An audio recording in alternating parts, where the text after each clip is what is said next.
Yeah, MacGyver. Oh, yeah.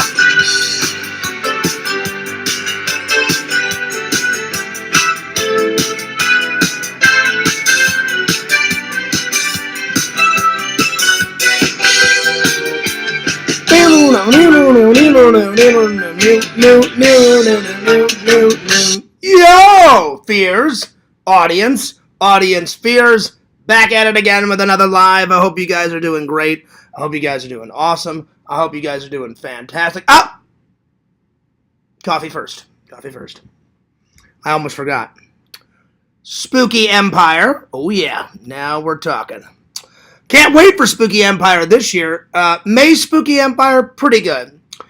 Definitely October's going to be slamming and jamming and 10 times bigger. Coffee first.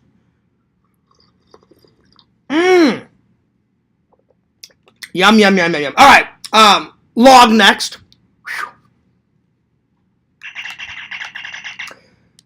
Captain's Log. Fears. Wednesday, July 22nd, 2026. The coffee is a rockin'. St. Louis Blues are a rockin'. The sun is out. Finally. It's a rockin'.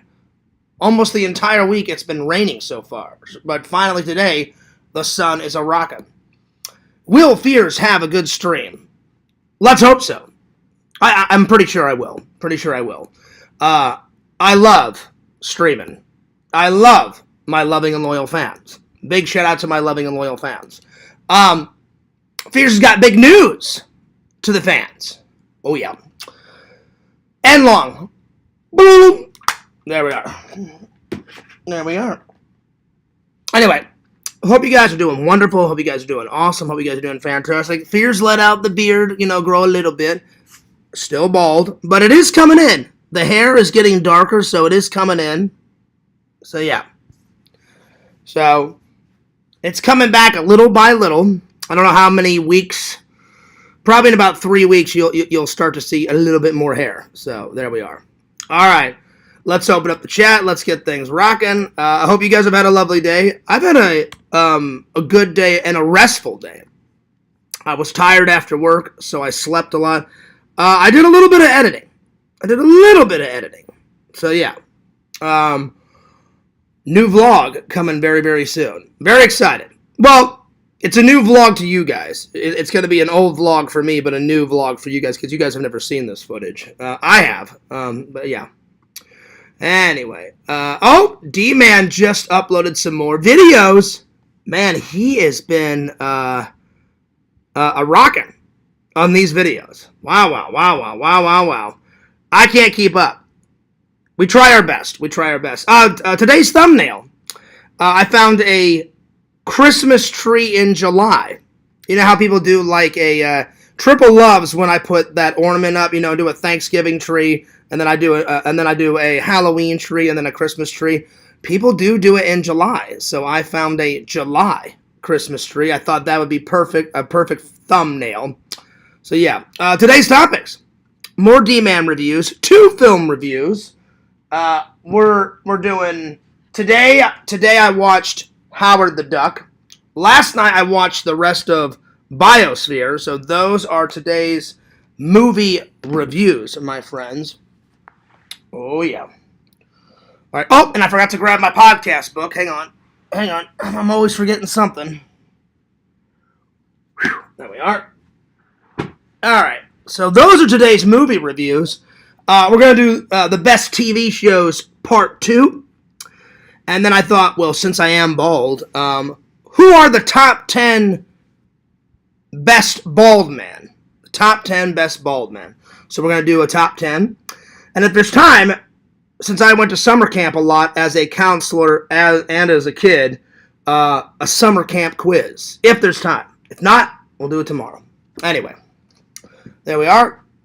Let's open up the Chizat, see how everybody is, and then I'll call Lantern. Lantern's got this new voice changer. I could barely understand him on Yakovid's show last night. I didn't watch much of Yakovid's show because people were trying to start some bullshit that didn't need to be started, but there it is. I won't mention it again. So there we are. All right, let me open up the chat. Len's got this new voice changer. He does. He does. Yo! Well, what's up, Hollywood Toys? He says, yo, yo, yo. Hi, John. Hi, Mike. Hey, little sis. What's up? What is up? All right. Let's see here. Now that I'm finally caught up on the chat, let me just call Lantern and have him spread the link, see how his day was. Yeah, Mike, check it out. Spooky Empire. This was from last year. The one 2 years ago that I went to was, it had a green cup. I had an orange cup, but I lost it. I don't know where the orange cup is. So, yeah. Oh, no, I'm sorry. I've got 3 now. Last year was black. So this year was red. Last year I have a black cup. 2 years ago was green, I believe. So, yeah. All right. Let me see here. Let me call Lantern. See what Lampy's been up to. Probably napping. Mm-hmm. Let me just give him a little call.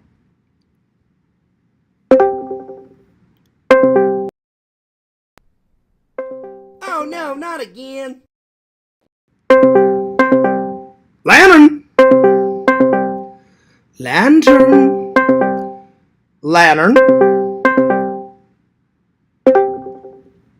Yo! Lantern! Lantern! What up, twin? Lantern? What's up, Banjo? Banjo, what's wrong with your voice? Banjo? You need to drink some cough medicine, man. Your voice is all messed up. All right, Banjo, quit stealing Lantern's toilet paper. Go get me a lantern. Yo, twin, what's going on, twin? What up, twin? Lantern, how have you been today? Good, but you... Pretty good. Well rested, my friend. Did you have a nice little nap? Good. Lantern, did you talk to your sister today? How's the family? How's everybody doing? Good. That's good. Lantern, what'd you do today? Not much. Not much? Little naps here and there? Yeah. All right, Lantern, let's do something different. What are you gonna have for dinner tonight? Not something. What's up? Not something. All right. What did you have for lunch? Cookies. The what? Cookies and... Cookies and what else? Yeah. I don't know. Oh, okay. So cookies. Nice. What type of what type of cookies? Chocolate chip? Yep. Ooh, yeah. Now we're talking. I love chocolate chip. Lantern, I didn't have anything for lunch. I had something for breakfast though. I had 2 eggs, and I had some orange juice, and they were scrambled, and that was it. And I skipped lunch, buddy. But I'm having a snack. I'm having some dried cranberries. Very healthy. Very tasty. Oh, what a treat. All right, Lantern. I'm glad you had a good day, buddy. Hey, Lantern, I got a big vlog coming up here soon. A big vlog. You ready for it? Yep. Oh, yeah. It's going to be a good one. I've been editing away. All right, Lantern, you spread the links, and I'll see you in the chat, all right? All right. All right, Shonk! All right, there you go. All right. There we are. Well, it seems like he's doing good. All right, let me just close this.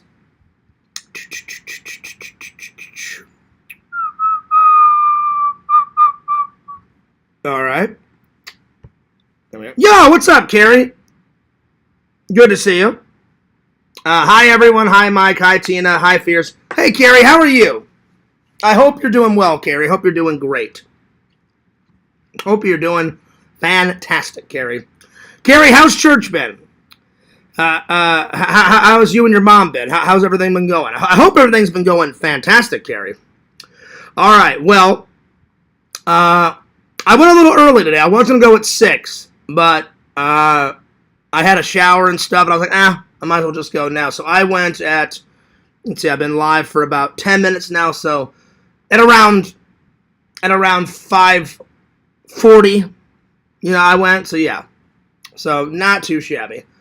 Doing good. Going to get ready for church. Oh, that's what's up. Nice. Well, I hope you and your mom have a good day at church, Carrie.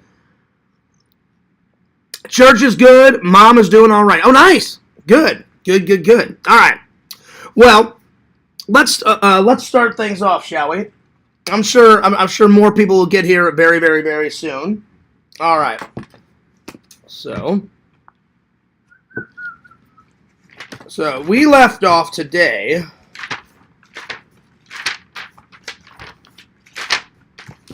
I'm sorry, we left off yesterday. Let's see here. Yesterday we did, let's see, how many? 1, 2, 3, 4, 5, 6, 7. We did a whole bunch of Dman reviews, and then we did The Running Man, which I enjoyed. I absolutely enjoyed. Yo, what's up, Pixel? How you been? Good to see you, my friend. All right. We're going to start off with a movie review. There we go. An oldie, but a goodie. Bam! Steelbook of Howard the Duck. Quite a classic. All right, Howard the Duck. Mid-80s. So, Howard the Duck. One of not the first, but one of the first live-action comic book movies. It is a comic book. He isn't technically a superhero. He doesn't have a lot of powers, but he comes from a different planet. So, yeah. I believe Superman was the very first one. But anyway, very wacky. So, Beverly, you know her from Back to the Future 1, 2, and 3, and from Space Camp, and from Howard the Duck, and from Dennis the Menace. So she's been in a lot, but probably her biggest achievement is Back to the Future 1, 2, and 3. So Back to the Future 1, 2, and 3 rose at the box office.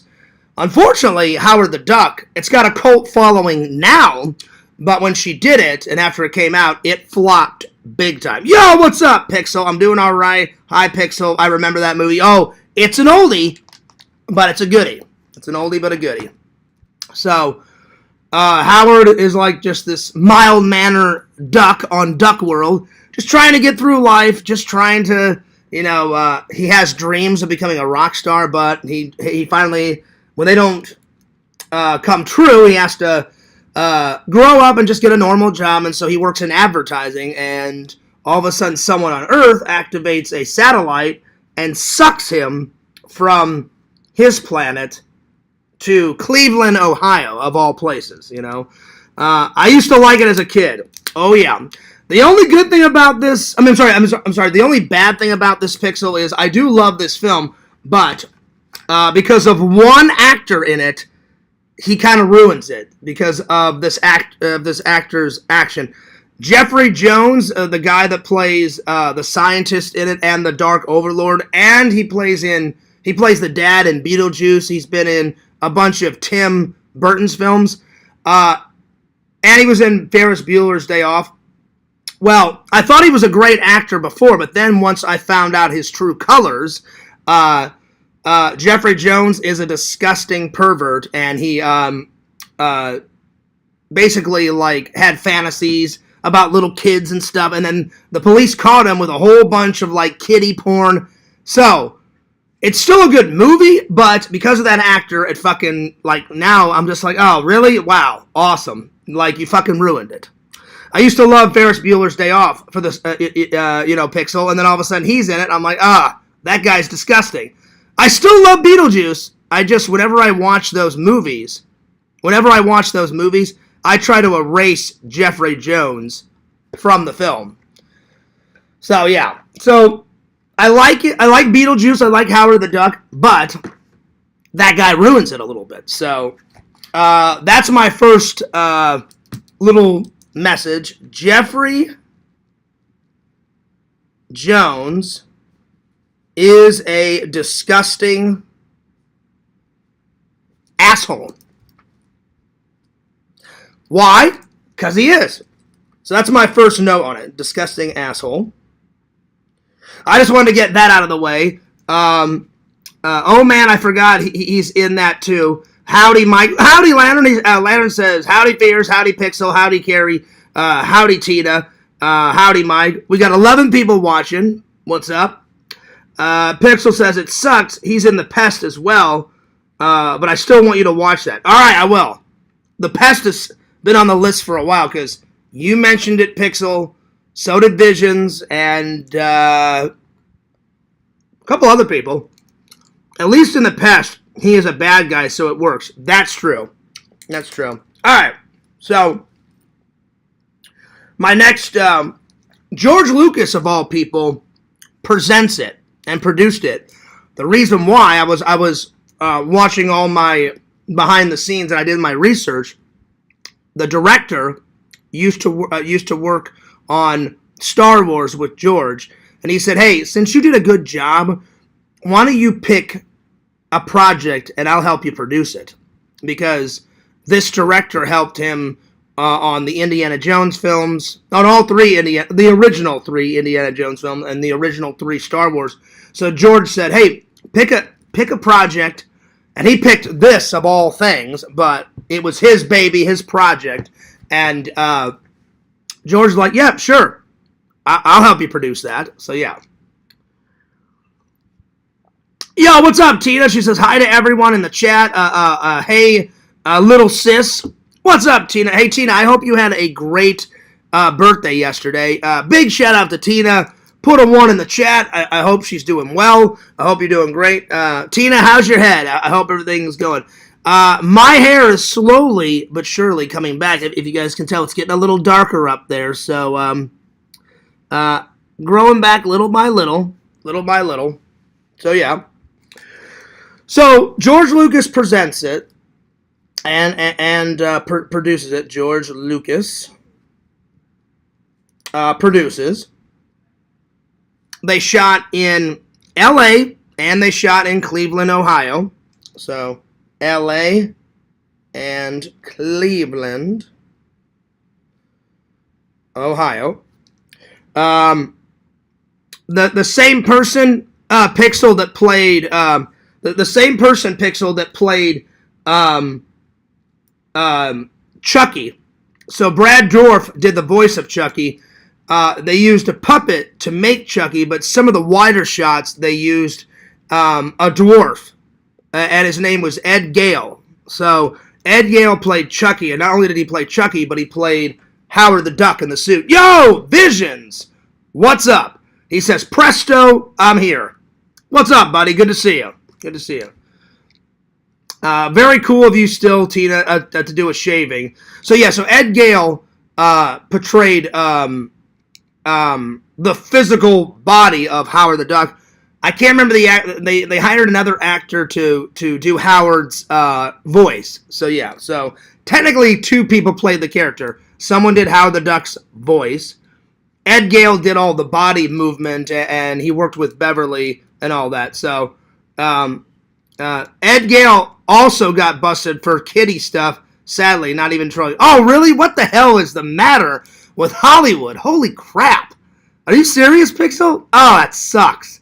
So Ed Gale portrayed, actually Ed Gale was in Time Bandits as well, Pixel. I was going to watch this tonight. So Ed Gale was in this. Ed Gale did some of the stunt work and in the bodysuit for Chucky, and he also played Howard the Duck. Oh my God.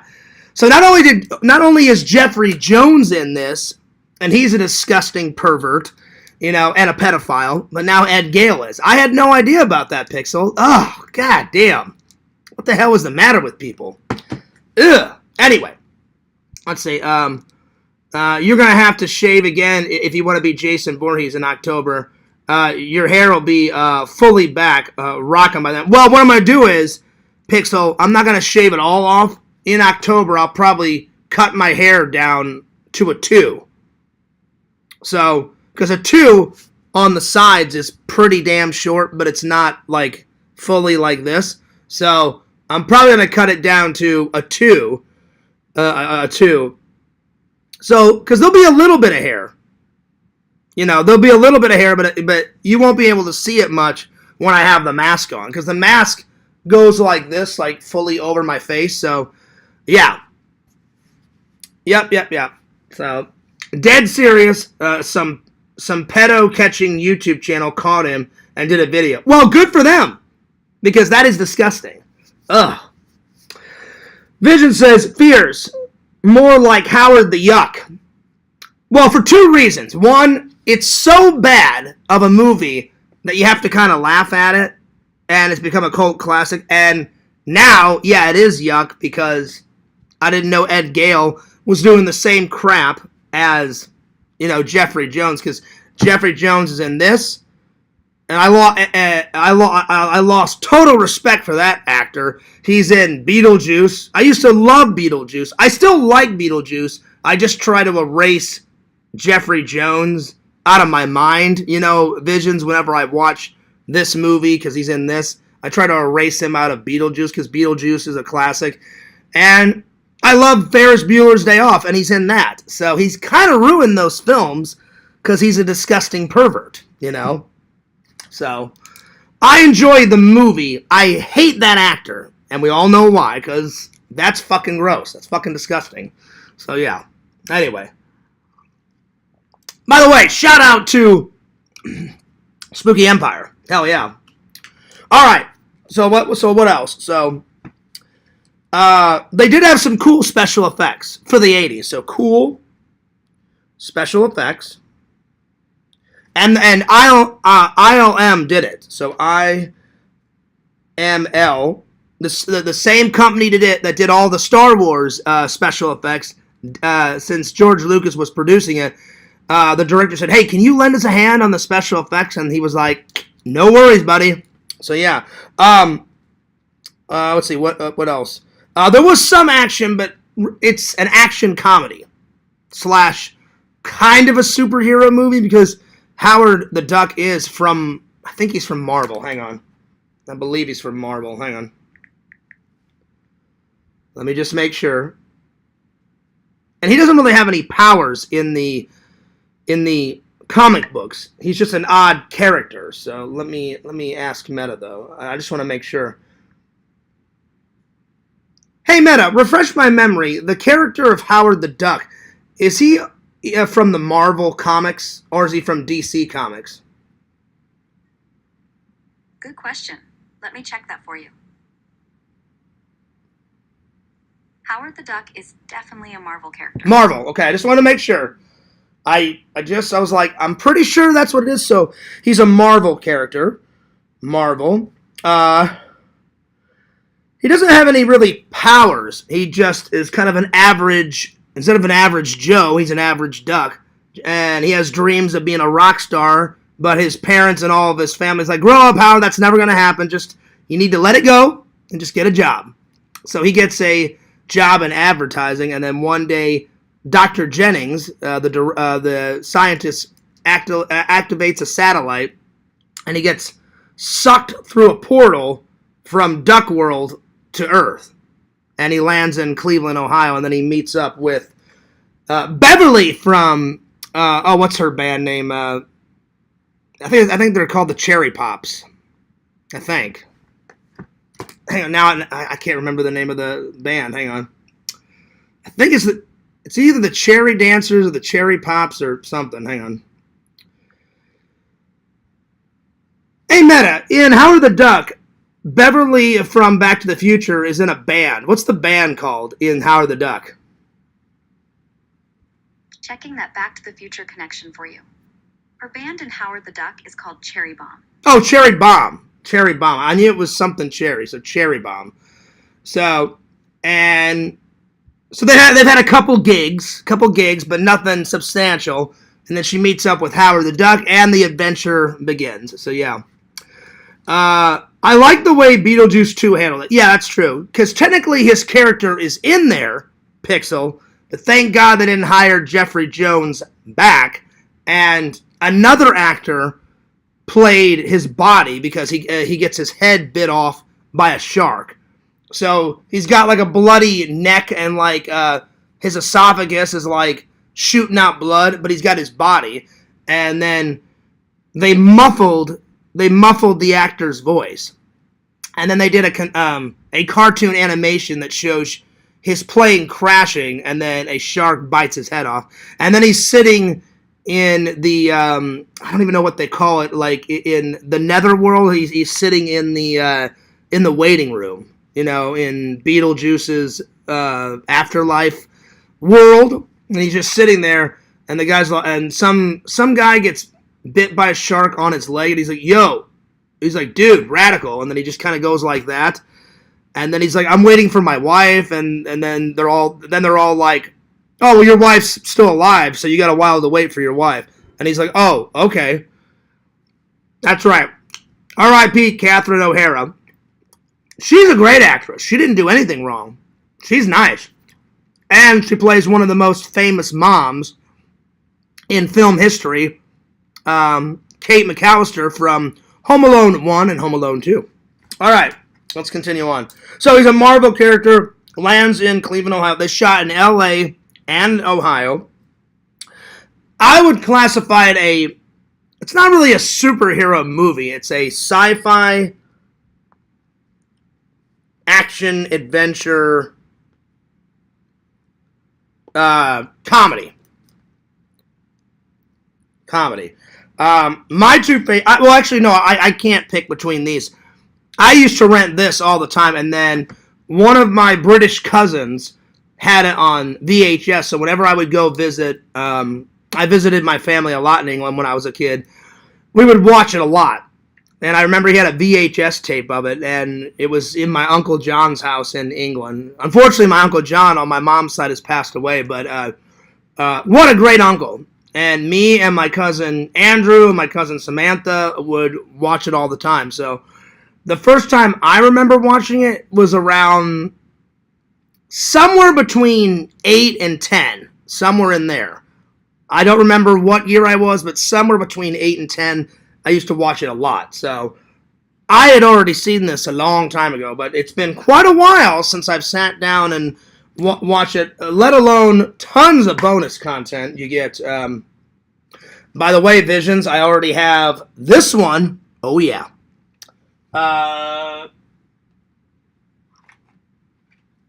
There it is, Jaws. Bam. So now I want to get, I've got the steel books of all three of these. So got this, got Jaws, got all three of these. I'd love to get E.T. because E.T. is a great sci-fi film of Mr. Spielberg. One of my heroes. We talked a lot about him at film school. He's definitely a great director. Oh, yeah. I haven't seen this yet. I haven't seen that one yet. I got to sit down and watch that. But tons of bonus content on this. Oh, yeah. Tons of bonus content. So, lots of bonus content. I'd say there's probably an hour's worth of bonus content. So, yeah. All right. I can't pick between these three scenes. So I've got three scenes. So, all right, my first favorite scene is when Howard arrives. That's iconic. Like, he gets sucked through the portal. This great actor voiceover comes over. He's like, the cosmos. Countless worlds upon worlds. In every reality... I'm sorry, he goes, in reality, every reality happens. What was, what is, and what will be. In the beginning, there was Howard the Duck, and then he flies down, and he lands in Cleveland. That's iconic. So, Howard arriving. I'd say that's my third favorite scene. My second favorite scene is when he takes down Dr. Jennings, the possessed Dr. Jennings, because the Dark Overlord takes over his body. So because he defeats the Dark Overlord twice. So the second favorite is where he's like, Dark Overlord, I want you! And the Dark Overlord shoots these laser beams out of his eyes and out of his fingers. And then Howard has this purple laser gun, shoots it, and knocks Dr. Jennings out of the Dark Overlord gets sucked out of his body, So that's my second. And then the third is when he actually takes down the actual Dark Overlord alien at the end of the film. Again, with the purple laser. So those two are quite iconic. So, defeats Dr. Jennings. And defeats the Dark Overlord.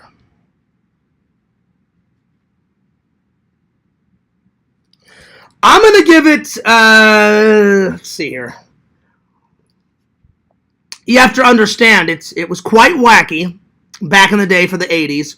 Nobody understood it. It's a cult classic now. People understand it now. They're like, oh, yeah, Howard the Duck, yeah, he's cool, you know, whatever. But back in the day, they're like, what the hell is this? We don't get it. There's, you know, a duck walking around and he's wearing clothes. I don't get it. So, whenever I was a kid and I watched, I just took it at face value. I sure as hell didn't know that Howard the Duck was a Marvel character back then, because I read a couple comic books growing up. I read a lot of my dad's old comic books. I didn't really buy comic books. I was more into video games and pinball as a kid. So, not much has changed. I still like video games. I just like pinball more. So, like, video games are, like, right here. And pinball's about right up to here. So, yeah. I'm going to give it... There's a bunch of good special effects in it. And for what it is, it's a funny film. It's not good by any stretch of the imagination. But it's not bad. I'm going to give it a solid 8.9 out of 10. So, 8.9 out of 10. Do I recommend it? Oh yeah, if you want a good laugh, then definitely it's funny as hell. So, I do recommend it. And if so, those are my three favorite scenes. If I want to do an honorable mention, probably the rock concert at the end is phenomenal. So, I do recommend it. Oh, I almost forgot. There's a lot of rock and roll in it. So Visions, it's right up your alley. A lot of punk, a lot of goth in it. So yeah, so lots of goth. Because the Cherry Bombs, they're not goth, but they're punk rock with a little bit of goth, like 80s band. So yeah, so lots of goth, lots of rock. And punk. Because Howard ends up meeting like these punk biker guys and chicks, and then the Cherry Bombs are in this punk rock goth bar / like they're playing and all that, and he's like, who the hell are these people? Like, what the fuck's going on, you know? So, yeah. A duck trying to fuck was a wild in the 80s. Yeah. There's not a sex scene, but there's almost a sex scene. He's all like, life's crazy, doll. We could always give it a try. And she's like, do you think I'll find love in the animal kingdom? And he's like, we could give it a go. And she's like, all right. So almost a sex scene. Beverly was hot back then. She's kind of old and rickety now, but if you see her from Back to the Future, she's hot. If you see her in that Dennis the Menace movie, she's hot. If you see her in this movie, she definitely is a cherry bomb. She's hot. So, yeah. So, thumbs up. I'm going to give it an 8.9 out of 10, though. So, it's not good. It's not bad. It's just kind of an enjoyable watch. Definitely funny. So, funny. Whew. There we are. There we go. Yo, what's up, fangirl Kate? She says, hey, cutie. Well, hey, beautiful. Cheers to you. Let's see if I can find one of my favorite scenes, because there's my two ultimate favorite is when he's like, I want you, Dark Overlord. That one's good. And then when he's like, oh, Howard, the evil isn't in me anymore. The Dark Overlord is still here. And he's like, you got to take him down. Oh, shit. So, yeah, Howard the Duck defeats the Dark Overlord. Let's see here. Oh, yeah, here we go. Let's see. Here we go. Oh yeah. Here's both of them. Here we go. Yeah, this is great. Great music. I forgot to put that down. Great music. Not only is Howard's theme song pretty good, but Beverly from Back to the Future, she actually had to learn all the songs, and she sang all the songs, and she played all the songs. So not only did they teach her how to sing, but they also taught her how to play guitar, because she's lead singer in the Cherry Bombs, and she's lead guitar. So I was like, I will definitely give her credit where credit is due. Most people would like lip sync it, or they'd be like, oh, get somebody else to play it. She's like, nope, I'll do it. I'll definitely do it. Let's watch this, shall we?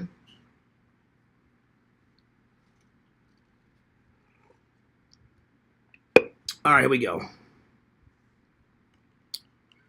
Okay. All right. Turn me into a dark overlord. I'll still spit in your wormy face. So, high quality acting there. Oh, yeah. All right, here we go. Start. Try the seatbelt, Howard. All right. Turbo charge. Turbo charge. All right, here we go. This is the best part right here.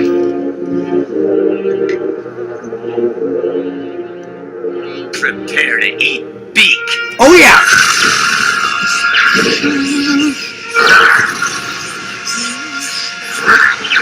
So this is when he's still in Dr. Jennings' body. Then the next scene is where he finally takes off, where he finally defeats the evil alien, the Dark Overlord. So this is him defeating Dr. Jennings.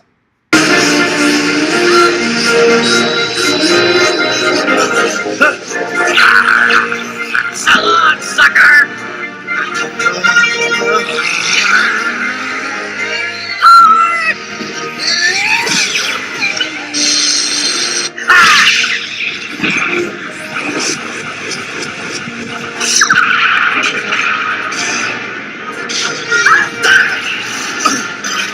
That's so good. That's the best scene of the film, to me. Him defeating, well, because he's defeating both Dr. Jennings and the Dark Overlord. But then, like, he's like, oh, like, come on, let's go rescue Beverly. Let's go rescue. And then he's like, Dr. Jennings? And he's like, Howard, like, the laser must have knocked out the Dark Overlord. It's not inside me. He's like, the Dark Overlord is still here. And da-da-da-da-da. And he's like, oh, shit, because he thought he defeated him.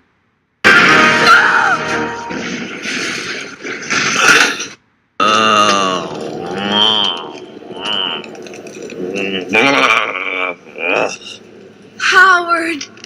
You alright? I need this like I need another tail. You did it! Yep, I hear you. Hey, get me down from here. Come on. Oh. Dr. Jennings?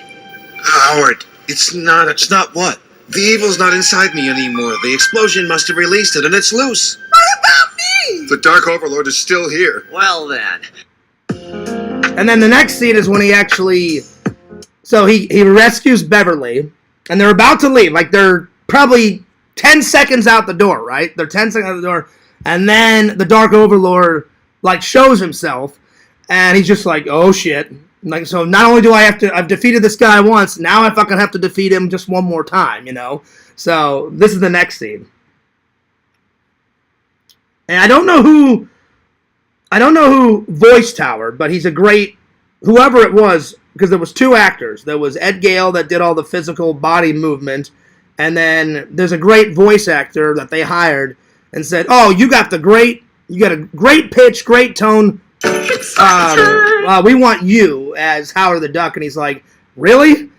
And they're like, yeah. They're like, you're a great voice actor. He's like, all right, I'll do it. You'll do anything to stop the itch. So here he is defeating. Here he is defeating the Dark Overlord. Oh yeah.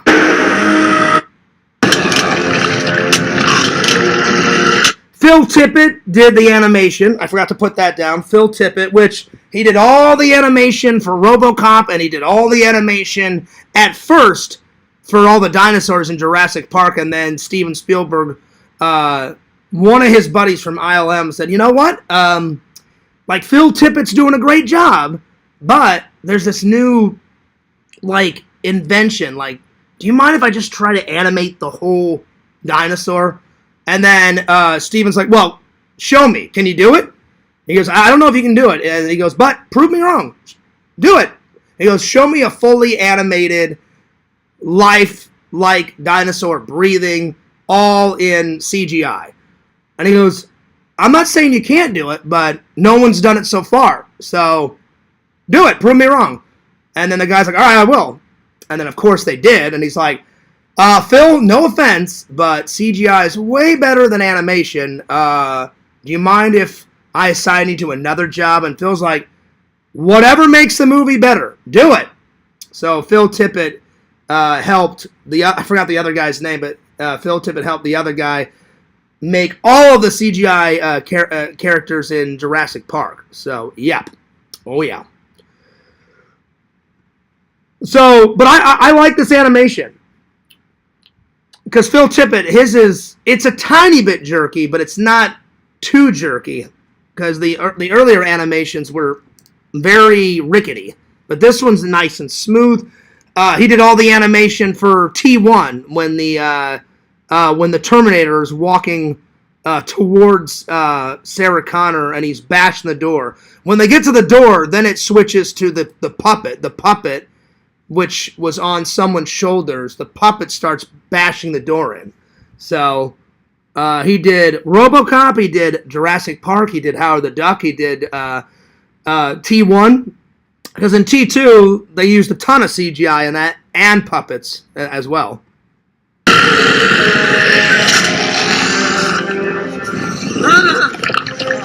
Good boy, stay back, stay back. Oh, boy. Do you wish to activate laser? Thank you, Dr. Jennings. Starting the activation sequence. He's gonna bring down more of them! Oh, God! Oh, shit, the Dark Overlord!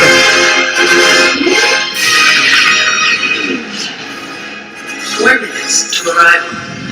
Lose something. Alien specimens will arrive in laboratory in 3 minutes.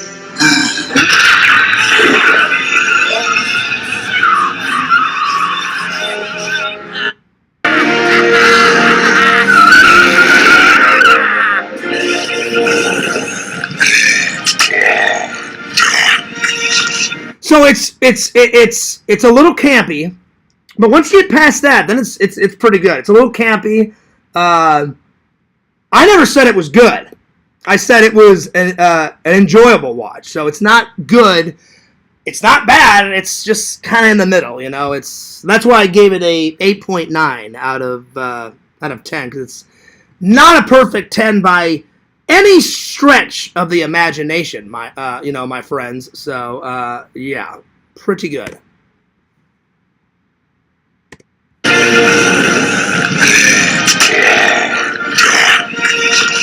2 minutes to arrival.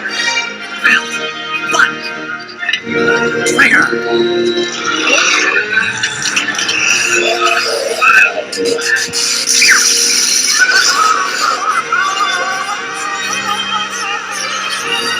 But I mean, the animation's good, and for what it is, the special effects is pretty good because ILM did it. 1 minute, 30 seconds to arrival.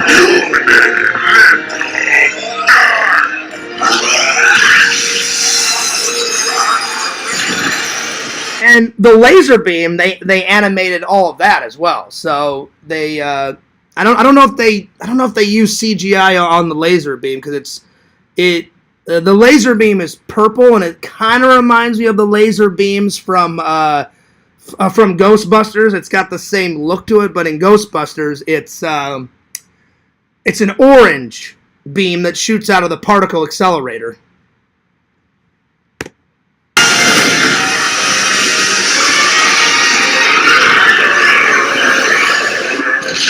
So those two are my all-time favorite scenes.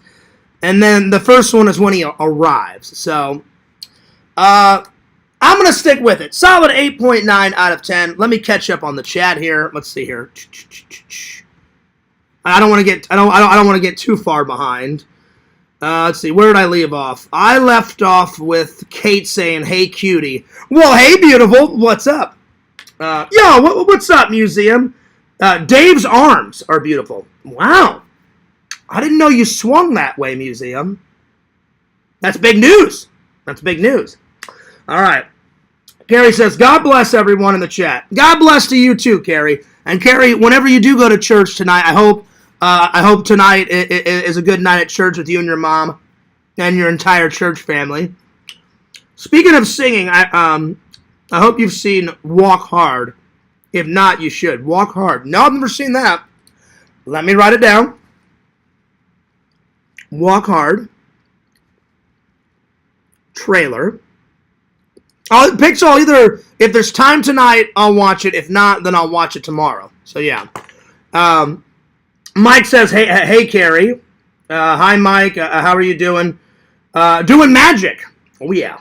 Hey, Carrie. Good to see you. God bless to you, too, Carrie. That's right. Dave says, yo, Dave.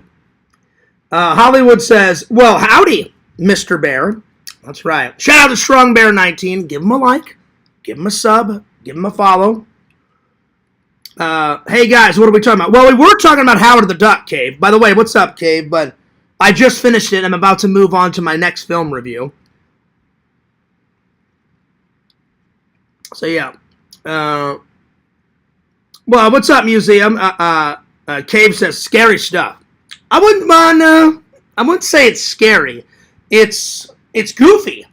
I wouldn't say it's scary because I wasn't even that scared when I watched it as a kid. The first time I watched Howard the Duck, like I was saying, I don't remember exactly. It was definitely when I was a kid. It was somewhere between the ages of 8 years old and 10 years old, and I watched it once in America, and then my cousin had it on VHS, and Europeans have, whenever I buy a Blu-ray, I have to really be careful because I've done it before by accident. Anytime you buy it off of eBay or Amazon or Etsy or whatever, Region A is America. Region B is everywhere in Europe. And then C is Asia. Hang on. I think. There's 4 regions. There's America, Europe, Asia, and then South America, I think, is D. But let me make sure. I'm pretty sure. I know for a fact I got the first 2 right. I don't know about regions C and D. But let me have a look. Because now I'm curious. So yeah. Hey Meta, whenever you buy like a Blu-ray or a 4K movie off of Etsy or eBay or Amazon, there's different regions in film. Like in North America, America it's A. In Europe it's B. What is region C and D? Good question about Blu-ray regions. Let me look that up. Region C covers India, China, Russia, and most of Central and South Asia. There isn't really a region D for Blu-ray. Blu-ray only has 3 regions, A, B, and C. Oh, okay, my bad. I thought there was 4. Never mind. All right. So the other one is India and China, which I said Asia. So yeah, I got that right. So all right. I thought there was 4 though, but I guess not. Let's see. Museum says Dave has beautiful toned arms. Wow. Wow. That's just weird. But museum is weird. So there you are. Let's see. Museum says the Dark Overlord is distant cousins of Zack. Yeah. That's funny. See, now that's funny. That's funny. Hollywood says Phil was going to do dinos in Jurassic Park originally. That's true. That's true. And they were going to do a completely animation. Completely animated it. If it weren't for Steven realizing that the tech was now good enough to use CGI. Exactly. And I've watched all the bonus features, Mike. Literally, someone came to Steven and said, well, I've been noodling around with a new technology. And he's like, better than animation? And they're like, oh yeah, way better than animation. I still like animated stuff. Like whenever Randall animates Cameo Man or Fears Man, I still like animation. It'd be great to see Fears Man in CGI. That would be some cool shit right there. I don't know if Fears Man will ever get that honor, but you never know. And literally, Mike, he said, well, prove me wrong. I don't think you can do it. He goes, I want to see a fully animated CGI dinosaur. I've seen the original footage of the first CGI shot with a dinosaur. It's on the Jurassic Park Blu-ray, and it had a Tyrannosaurus Rex walking through a grassy field, Mike, with tons of trees in the background, and they just took a picture of like some countryside in Hawaii, and they had a dinosaur walk all the way through it. And I was like, that's pretty fucking awesome. So yeah, pretty cool. All right, here, let me catch up. Let's see here. Carrie says, hi, Dave. Hi, Dave. I have to get ready for church. I wish everyone the best and have a blessed day. We'll see you later, Carrie. Have a very nice day. I hope you and your mom have a good day at church. Yo, Toke says, did someone say Asia?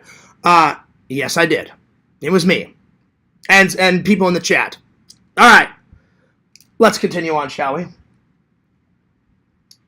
Now, I found this one. I found this one on my own. This is not on the list. It's more of an independent film, but it's a good film. It's in the not too distant future. The last two men on Earth must adapt and evolve to save humanity. So, in this movie, there's a lot of guesswork. They don't really tell you why these two men are in a biosphere. It opens, it's literally, you see lights come on and off outside, but you never see daytime outside. Something's happened to the world, and it's in eternal darkness. And this guy right here plays the president, and this is his best friend and his advisor. So they met as kids, and they were best friends. Then he becomes the president, and he appoints him as the president's advisor. And there's a lot of guesswork in it, so they never really tell you what happened to humanity. But I looked up information about the film. It takes place not too far in the future. I'd say 30 to 40 years from now. So around 2040, 2050. They don't really tell you when. So it's set around 2040 through 2050. Somewhere in there. It definitely is an independent film. So there's one location. They never go outside the biodome. It's just always those two guys in the biodome, and they're talking to each other, and they're trying to survive in the biodome, and they have to come up with like, oh, we're running out of like fish to survive, and then they figure out a plan to get more fish, and da-da-da-da-da. So, Biosphere. Definitely an independent film. I do like independent films because they make a great movie with less money, you know? This movie kind of reminds me of Film School. It's one location, two guys. The inside has great architecture inside the sphere. It looks like not really a throwback. They've got futuristic stuff in the biodome, and then they've got stuff from the 80s and 90s. This guy actually wrote the film, but he wanted his friend to direct it. And his best friend's a girl. And so he just said, in the behind the scenes, he said, I want two things in the film. He goes, I was born in the 80s, so I want some 80s references in the biodome. And he loves, his favorite video game is the Mario Brothers, the very first one on NES. So there's a lot of Mario and Luigi references. Not kidding. So yeah, so a lot of 80s references.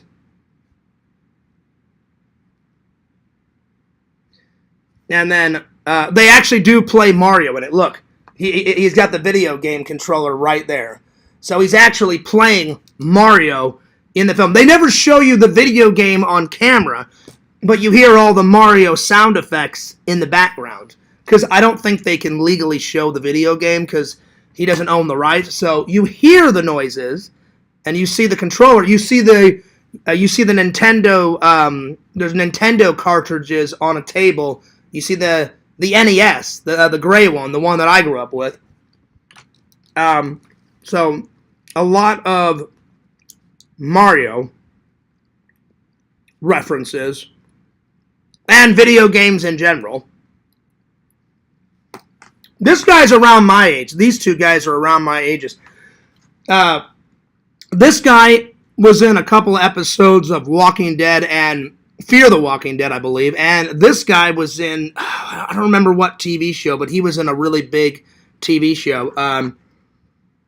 So he's been in a lot of movies. He's done a lot of movies and television. He was in one of the Predator movies. He was in the 4th or the 5th Predator movie, where the Predator comes to Earth and he's on a new hunt, and then a little kid finds the Predator mask. He's in that one, whatever movie that is. I can't remember that one. So, definitely it was a low budget, but it was good. I mean, I thoroughly enjoyed it. So, low budget, independent film, it's a sci-fi. I'd say it's all three. There's comedy in it, so it's a sci-fi comedy, but there's also some drama in it. Because the two guys are like crying, and they're like, "Oh, we're the last two guys. What the fuck happened to the world?" So there's all three. It's a drama, sci-fi comedy, and the only thing you see outside, every once in a while, like they're getting up, they're making breakfast, all of a sudden the black guy looks over and he's like, "What the hell is that?" And he looks outside the biodome and he tells his buddy, like, "Hey, come here. And they never explain it throughout the film. There's a big green dot. And when I watched the behind the scenes, the director said we were implying that the sun is trying to come back, but we made it green to make it look all sci-fi. So you see this green dot appear, and the two guys are like, "What the hell is that?" But it's never light outside. So something has happened. They don't explain what happened to the Earth, but it's eternal darkness, and the black guy builds the biodome before this catastrophic event happens. And his white friend is named Billy. The black guy is named Ray. And Billy's like, "Ray, you sure this biodome will last?" He goes, "Yeah, it'll last."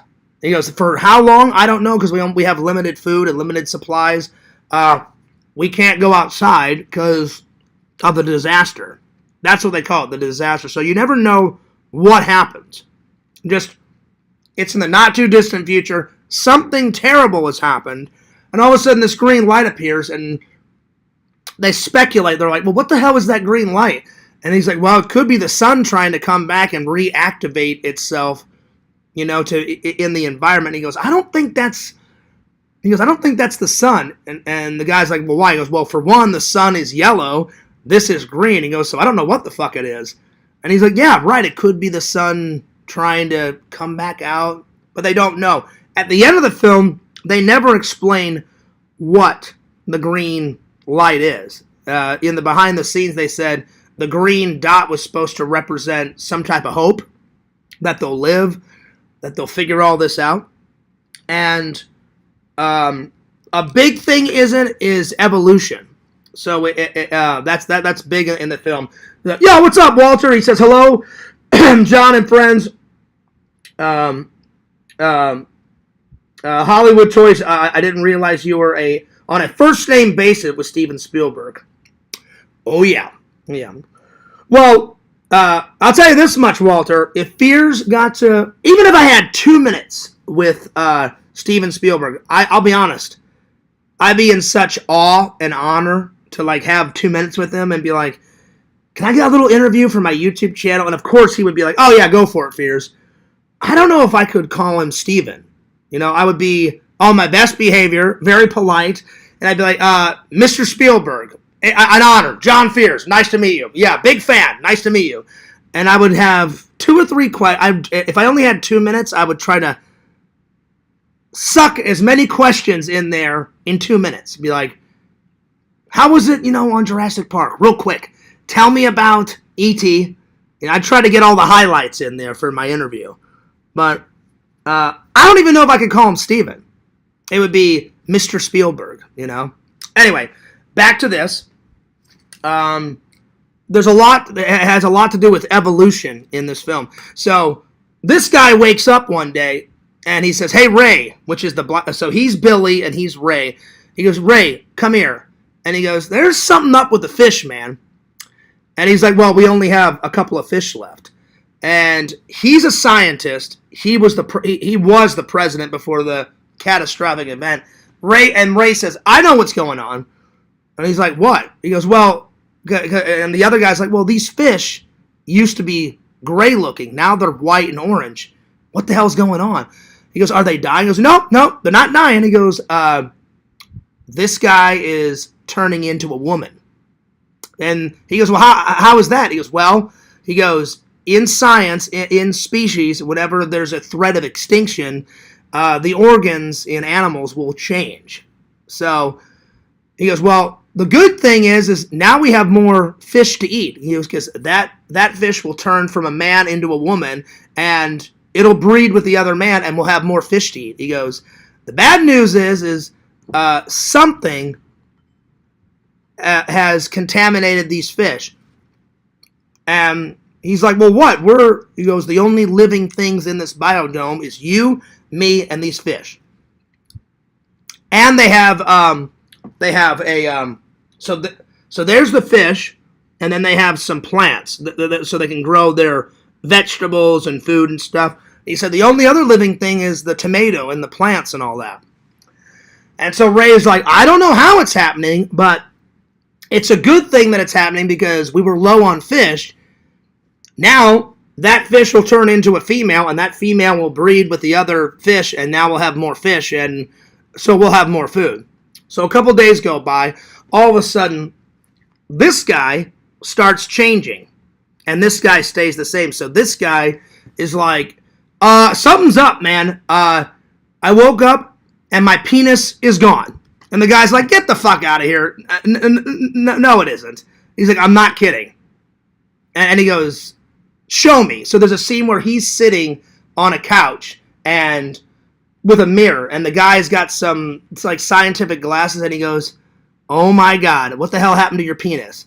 So this guy is slowly turning into a woman, I guess because of the threat of extinction, because these are the last 2 men. So this guy starts turning into a woman and gets pregnant, and he's like, well, how the hell did you get pregnant? He goes, I sure as hell didn't have sex with you. And he's like, I don't know. He's like, but apparently I'm going to have a baby now. So he goes, I guess the threat of extinction and da-da-da. So there's a lot of guesswork in the film. So they kind of hint at an explanation, but it's not a full explanation. And so the film ends. Well, I don't want to tell you how it ends. There's a big surprise ending at the end. But I'm going to give it a big thumbs up. It's definitely sci-fi, very independent. There's only 2 actors. Well, if you count the fish, there's 3. So you got the fish, the 2 guys, and 1 location. They literally built a biodome on a soundstage, blacked out all the windows, and the only thing you see on the outside is that green dot, and the green dot is getting closer to the biodome, and it's getting bigger. So the director, she said, I wanted the green dot to be like a slither of hope, like, oh, there's no humans left. But they don't know. They're like, well, as far as we know it, we're the only 2 left. There could be people out there that's still alive. We don't know. So, yeah. So, my 2 favorite scenes are when they know that they've got more fish, because they start screaming at each other like, what the fuck are we going to do? We've only got a limited amount of water. We've got only a couple more of tomatoes left. We need fucking fish to survive. Like, what the fuck are we gonna do? And then they find out that one fish is turning into a lady, and then he's like, hey, we got more fish, man. This guy / girl will breed with all these others. We'll have more fish. And so they start dancing, they're playing video games and all that stuff, and it's a big celebration. So that's probably my second favorite scene. So, more fish. And then my favorite scene is one night they're sleeping. Ray, the black guy, falls asleep on the couch playing video games.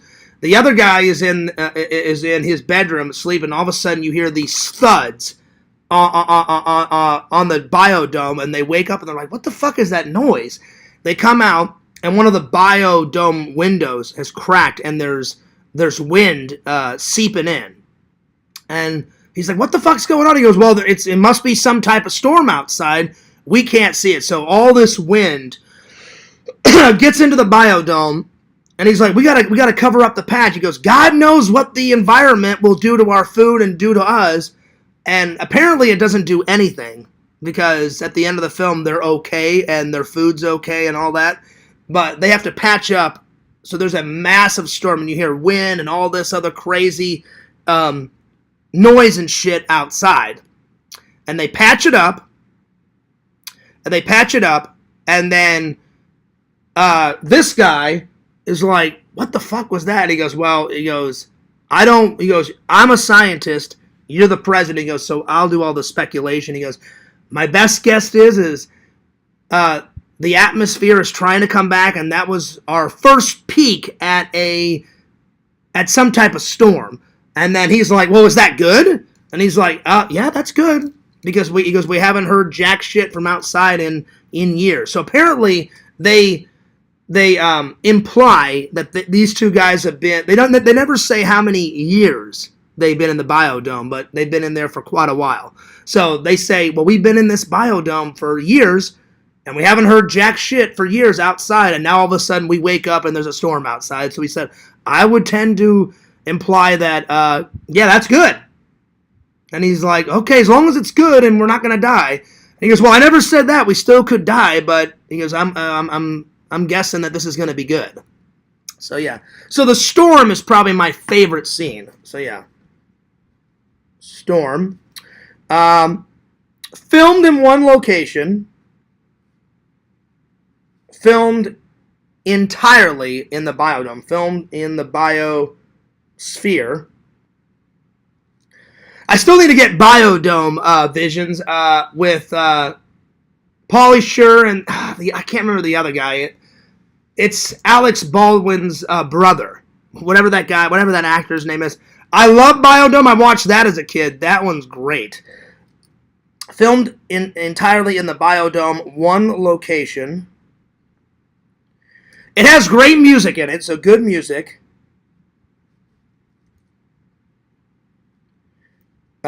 Great set. Like, they actually built the actual biodome on the inside and outside is fantastic. So, great set. Even though it's an independent film, I really enjoyed it. I thought it was a good, low-budget independent film with two highly successful actors in it. I'm going to give it a big thumbs up. There are a few boring parts because it's only two guys, but there's not too many boring parts. I'd say there's about 3 boring parts in it, and that's about it. So 3 boring parts. But in the end, it's definitely a good film. I'm going to give it a solid. I enjoyed it. I'm going to give it a solid 9.6. 9.6 out of 10. All right. Check it out. Check it see. Yeah, I'll put it right here. I do recommend it. All right, let me catch up on the chat. Let's see. Bijan says, would you rather be gay or a gamer? Gamer, for sure. No offense to gay people, but I'm not gay. I have gay friends, though. You knew it was coming, Visions. Ha ha! But rather be a gamer.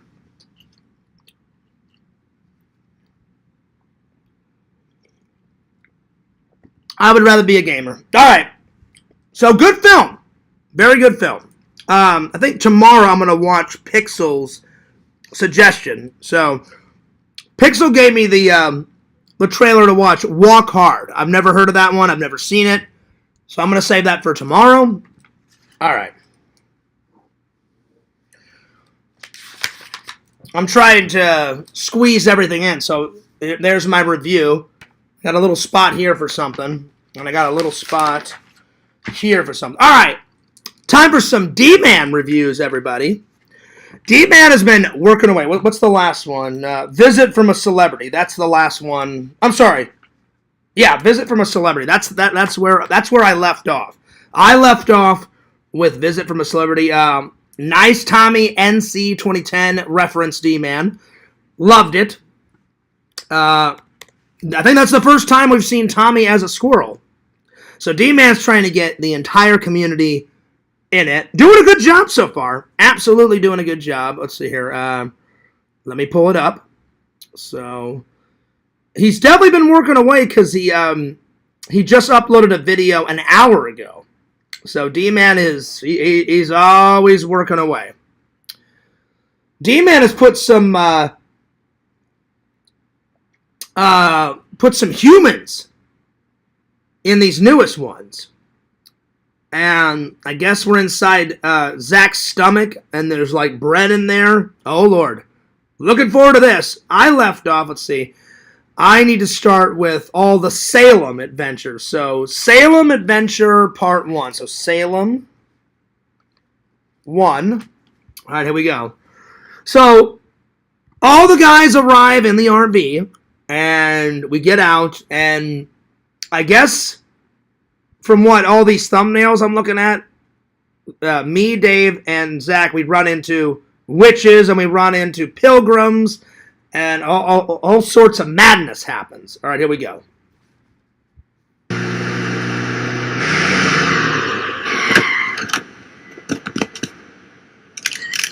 I can't wait to get started! Yes! Nice. I got a great vlogging camera in this. Hell yeah. Well, D-Man, because you had a great vlogging camera in there, I'm going to give it a solid 8.9 out of 10. All right, so Salem 2. Here we go. And by the thumbnail, we encounter a witch. Ooh. Oh, Lord. Here we go. Hey, can you jump on your broom and pretend to fly around? Oh, shit.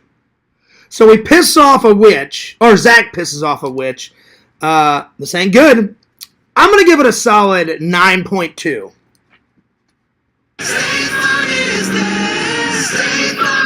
All right, so Salem Part 3. All right, here we go.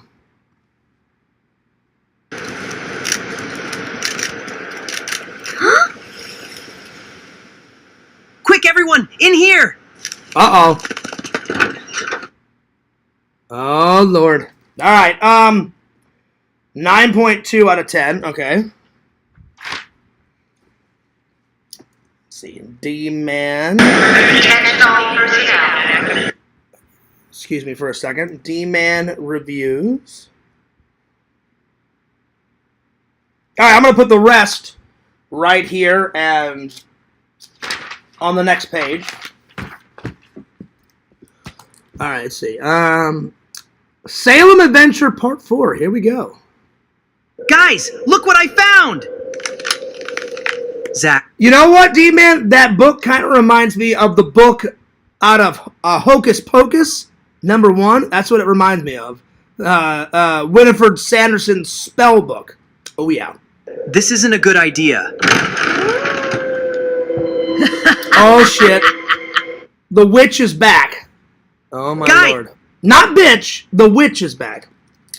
Let's see. Salem Part 4.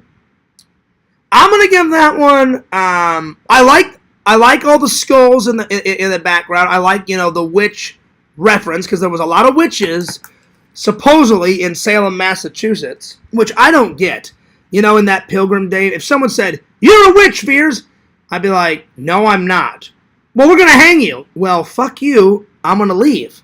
I would just leave the town. Those people back then were idiots. They're like, oh, no, please. I'm not a witch. Don't hang me. And then they would have like a court or whatever. I'd be like, yeah, I'm not going to stick around. You people are fucking nuts. I'm not a witch. I know I'm not a witch. Fuck you. Peace. I'm out. And I would just leave the town and I would just wander off somewhere else and I would still be alive. I don't understand why those people didn't just leave that town way back when. It doesn't make any sense whatsoever. Anyway, so a lot of people died in Salem and didn't have to. So yeah. All right. I'm going to give part 4 9.5 out of 10. All right. It's part of our history, but that part of history makes no sense. Literally, if someone was like, I'm going to kill you, Fears, I'd be like, no, you're not. Oh yeah, we are. We're gonna do a court and then we're gonna hang you. No, you're not. Eat shit. I'm out of here. You know, that's exactly what I would have said. All right, Salem, part 5. The witch is back. It's time you all learn some respect. Oh yeah. It's time you all. Yes. See, Fears is laying down the law. Listen to what I said. Here we go. You all learn some respect. Right. It's time you all learn some respect. Oh shit. So the witch zaps us, and I guess she time travels us back to the Salem days. Because there's time travel in it, I gotta give it a solid 9.8. 9.8 out of 10. I love time travel adventures. Salem Part 6. Oh, Lord, what now? What now? I think I'm going to watch all the Salem stuff, and then I'm going to save all the new stuff for tomorrow. So, yep. I think that's what we're about to do. Visions, you make a cameo. Actually, you make a few cameos in these. So, that's coming up soon. Salem Part 6. Yo, guys, we are in Old Salem! Look at those evil demons! Witches! They are witches! Damn, Fears is hauling ass. And of course, I got my vlogging camera in my hand, because if I time travel, I might as well fucking vlog it, you know what I'm saying? Hell yeah. And I got my GoPro. So nice detail there, D-Man, with my GoPro. Solid 10 out of 10. All right. All right. There we are. All right, so part 7. Salem 7. And then Salem 8. And then Salem 9. All right, here we go. So, Visions, you make your first appearance in part 8. Ooh, there we are. Guys, we are in Old Salem and they think we're witches! Put them on the rack! Oh, shit. And we'll make them confess. I shall get you to confess, witch. That was great. Guys! So, he puts this, like, metal rod in my face. D-Man, he should have had me, like, look right at him. I ain't telling you shit. Fuck you. You know? That's what Fears would have said. I'd be like, I'm not saying shit because I haven't done shit. I'm not a fucking witch. Get that fucking metal rod out of my fucking face before I shove it up your ass. That's what I would have said. All right, Salem 7. That was funny. Lots of adventure in that one. Solid. 9.3. 9.3 out of 10. There we are. All right, Salem 8. Visions, here's your cameo. Nice little cameo from... You get a few cameos, Visions. You're in part 8, part 11, part 12, part 13, part 14, part 15. A lot of cameos, Visions. But here's your first one. Here we go. All right, so you got your death shrouds on, your death robes. Visions got his purple laser eyes. And, oh, Lord. You use Gothic King Cobra's wand. Oh, hell yeah, Visions. R.I.P. Josh, Gothic King Cobra. Hell yeah. What's up? Oh, shit. So you use the wand, and we'll find out what happens when he uses the wand in part 9. Oh, shit. All right, well, because there was a Gothic King Cobra reference, I gotta give that one an 11 out of 10. So 11 out of 10. All right, Salem 9, and then Salem 10. All right.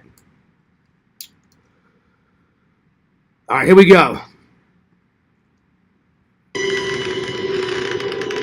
All right, so me, Zach, and Dave are on the wreck. I think because Visions uses the Gothic King Cobra wand, I think he transports us back. Way to go, Visions. Thanks for saving my butt from the rack. Oh, shit.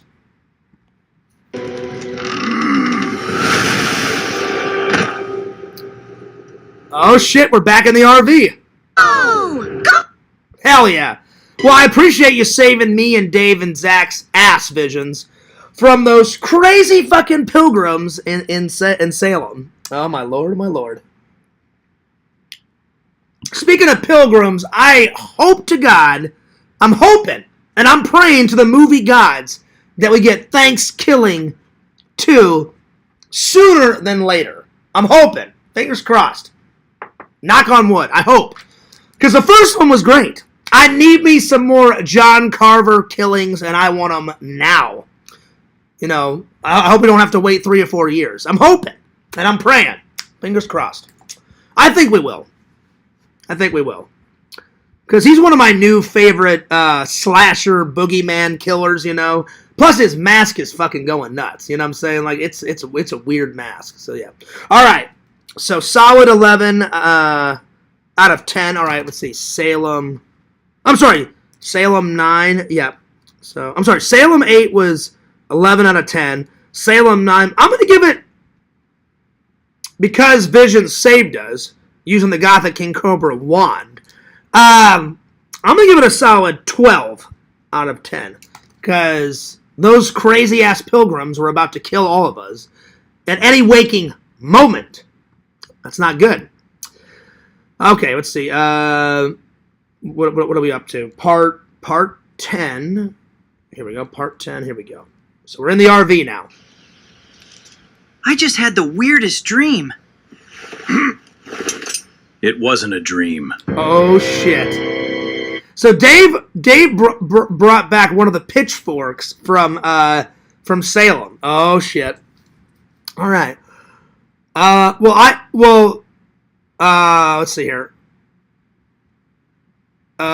Let's see. Dman has done something different. Normally we're in our Hawaiian shirts, but this time I got a blue t-shirt on that says John. That's kind of new. All right, so I'm gonna give it a 10 out of 10. All right. So Salem 11, Salem 12, and Salem 13. There's a lot of bits to this one. I'm going to try to watch all the Salem ones and save all the others for tomorrow. What are we up to? Salem 11. Visions, here's your next cameo. Oh, yeah. In the future, don't... All right, so we're enjoying some acorns in the, in the trailer. So that's good. Little squirrels nibbling on some acorns. In the future, don't make witches angry. And Zach, check your backside, too. I think you'll find something like what they've had. Oh, shit. They burned some type of, a branding in Zach's back. Oh, shit. Wow. Zach got a branding on his back. That must have hurt. Oh, my Lord. All right. Well, now that we're back in the RV, solid 9 out of 10. 9 out of 10. Since we're back in the RV. All right. But we're still in Salem. Salem, what are we up to? 12. Salem 12. Let's see here. Visions, you have another cameo. And you pull out the Gothic King Cobra wand yet again. All right, here we go. I'll be right back. I gotta go see if I can hash this out with the witch. Oh, nice. That's what's up. That's right. That is what's up. So Visions is going to go kick ass and take names and take care of the witch. Not bitch, the witch. That's right. You know, you're kind of becoming a superhero, Visions. I'm just going to throw it out there. I'm going to give it a solid, because the Gothic King Cobra wand came back yet again. I'm going to give it a solid 9.8 out of 10. Oh, yeah. All right, Salem 13. Here we go. And let's see, where did I leave off? Oh, all right. Here we are. Another cameo, Visions. You're being kind of bossy. Got it. Got it. God! Oh, I was getting cheeky. So I was kind of being cheeky. Visions came in. I was like, you know what, Visions? I'm like, you're being bossy. Visions didn't like that, and he turned all those, for about 2 seconds, into an eggplant, and then he transformed us back. I would never be cheeky with my buddy. Anyway. Oh, wow. Wow. I don't like to get angry. I like peace. I like harmony. All right. That one, little humor. 9 out of 10. All right, let's see. What's next? Salem 14. Salem 15. And, oh, there's 3 left. And then Salem 16. All right, here we go. So Salem 16, okay. Let's see. Salem Part 14. Another cameo, Visions. Oh, I like my green Hawaiian shirt. Oh, yeah. Thank you for saving us. You have to save yourself. By the way, you're getting married. Oh, damn.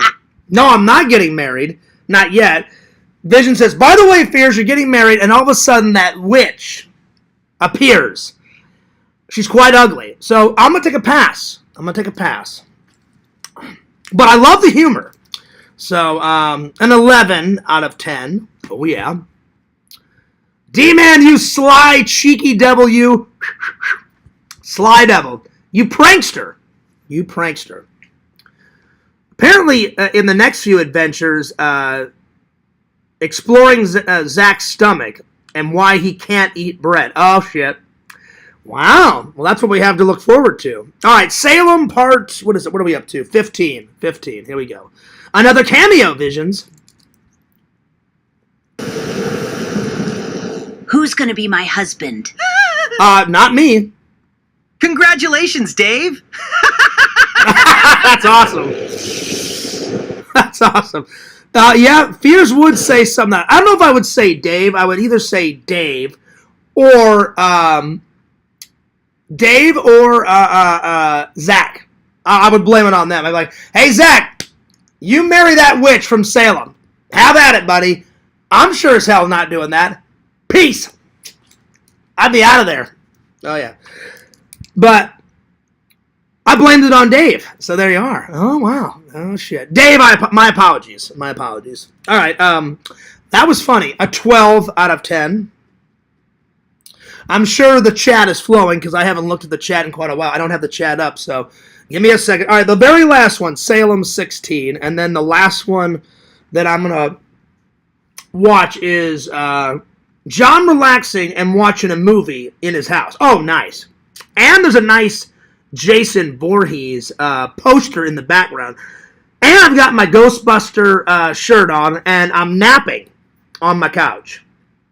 But D-Man, you got one thing wrong. My couch is not gray. You got to make the couch brown. I'm just saying. But besides that, doing good. All right, so John and Zach and Dave's last Salem adventure. All right, here we go. Uh-oh.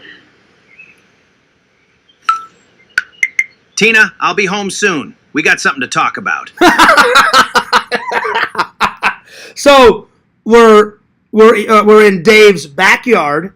Zach's RV is off into the distance.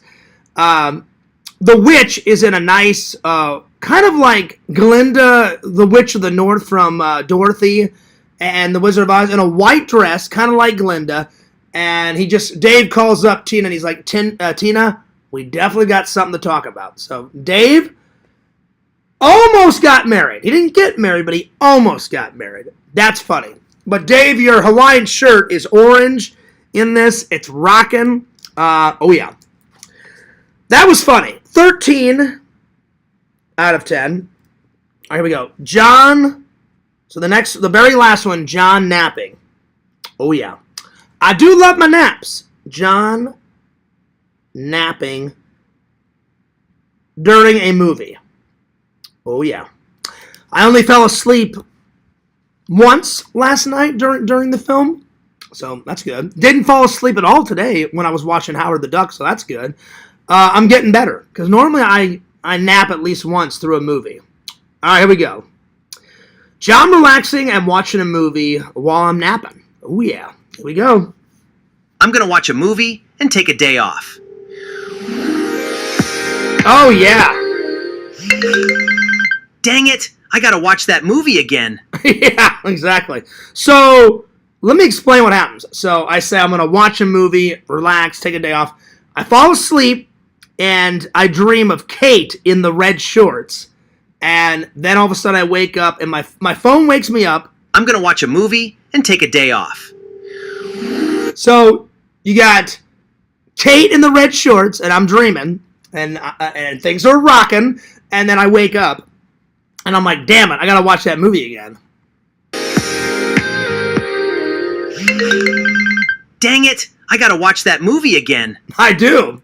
Well, because Kate was in it, and the red shorts, and the Jason Voorhees poster in the back, and I've got my Ghostbuster t-shirt on, hell yeah. And apparently my hair's grown back. Not yet, but in the squirrel adventures, my hair's grown back, so hell yeah. I'm gonna give it a solid 15 out of 10. 15 out of 10. We'll save the rest of the adventures tomorrow, my friends. So, the next one is, there's quite a few. There's many parts to exploring Zach's stomach to see why he can't eat bread. So far there's part 1 through part 10. So we'll enjoy all of those tomorrow, my friends. Oh, yes. I'm excited. I'm very excited. Oh, yeah. Okay. All right. Let me get back to the chat and catch up on things.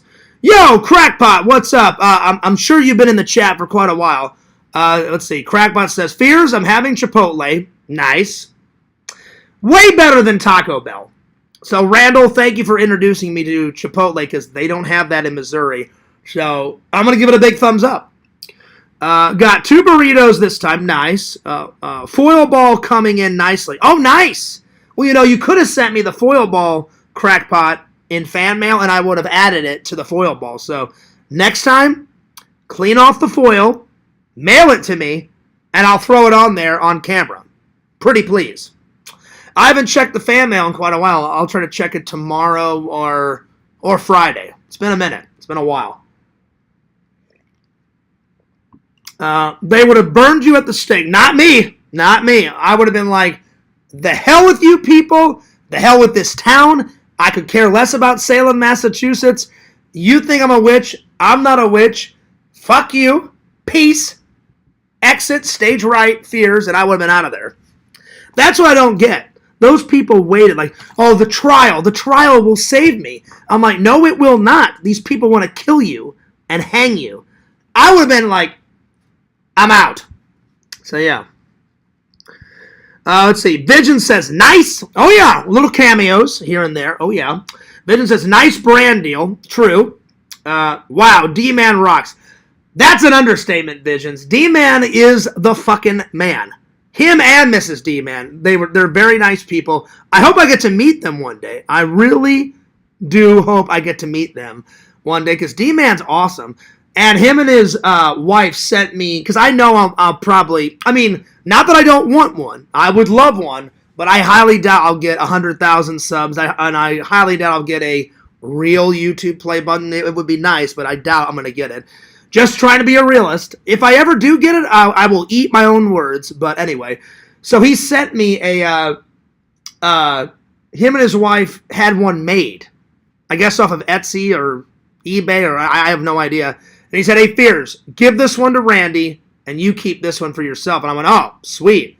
So, D-Man, you are the fucking man. I put it right away. I put it up right. It's on the wall. It's been on the wall for years, my friend.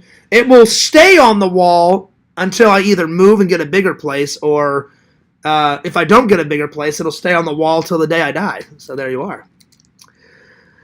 Let's see. Museum says, Boss Baby Visions. Watch what you say, Museum. Visions will get mad. Don't even go there. Don't even go there. Shame on you.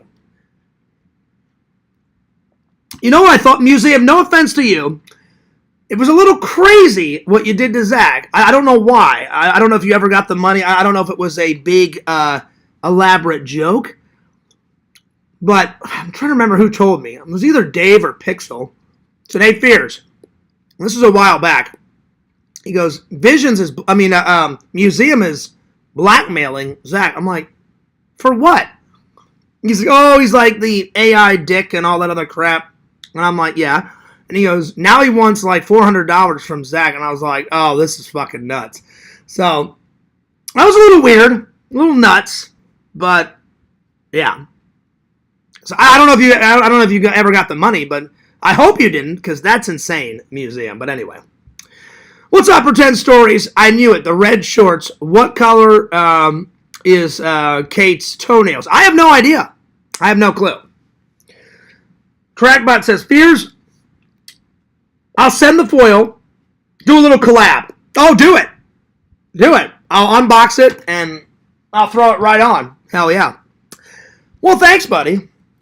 All right, next. Let's see. What are we up to now? Let's see. To the reviews. Let's see here. All right. Top 10 bald men of all time. Here we go. So, top 10 bald men.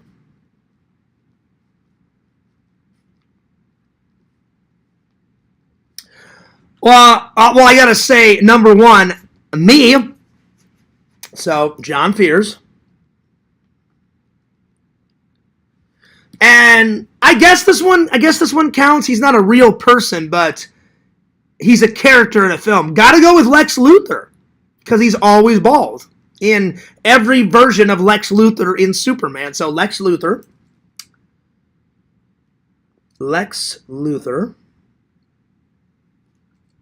Stone Cold Steve Austin. He's always bald. So Stone Cold.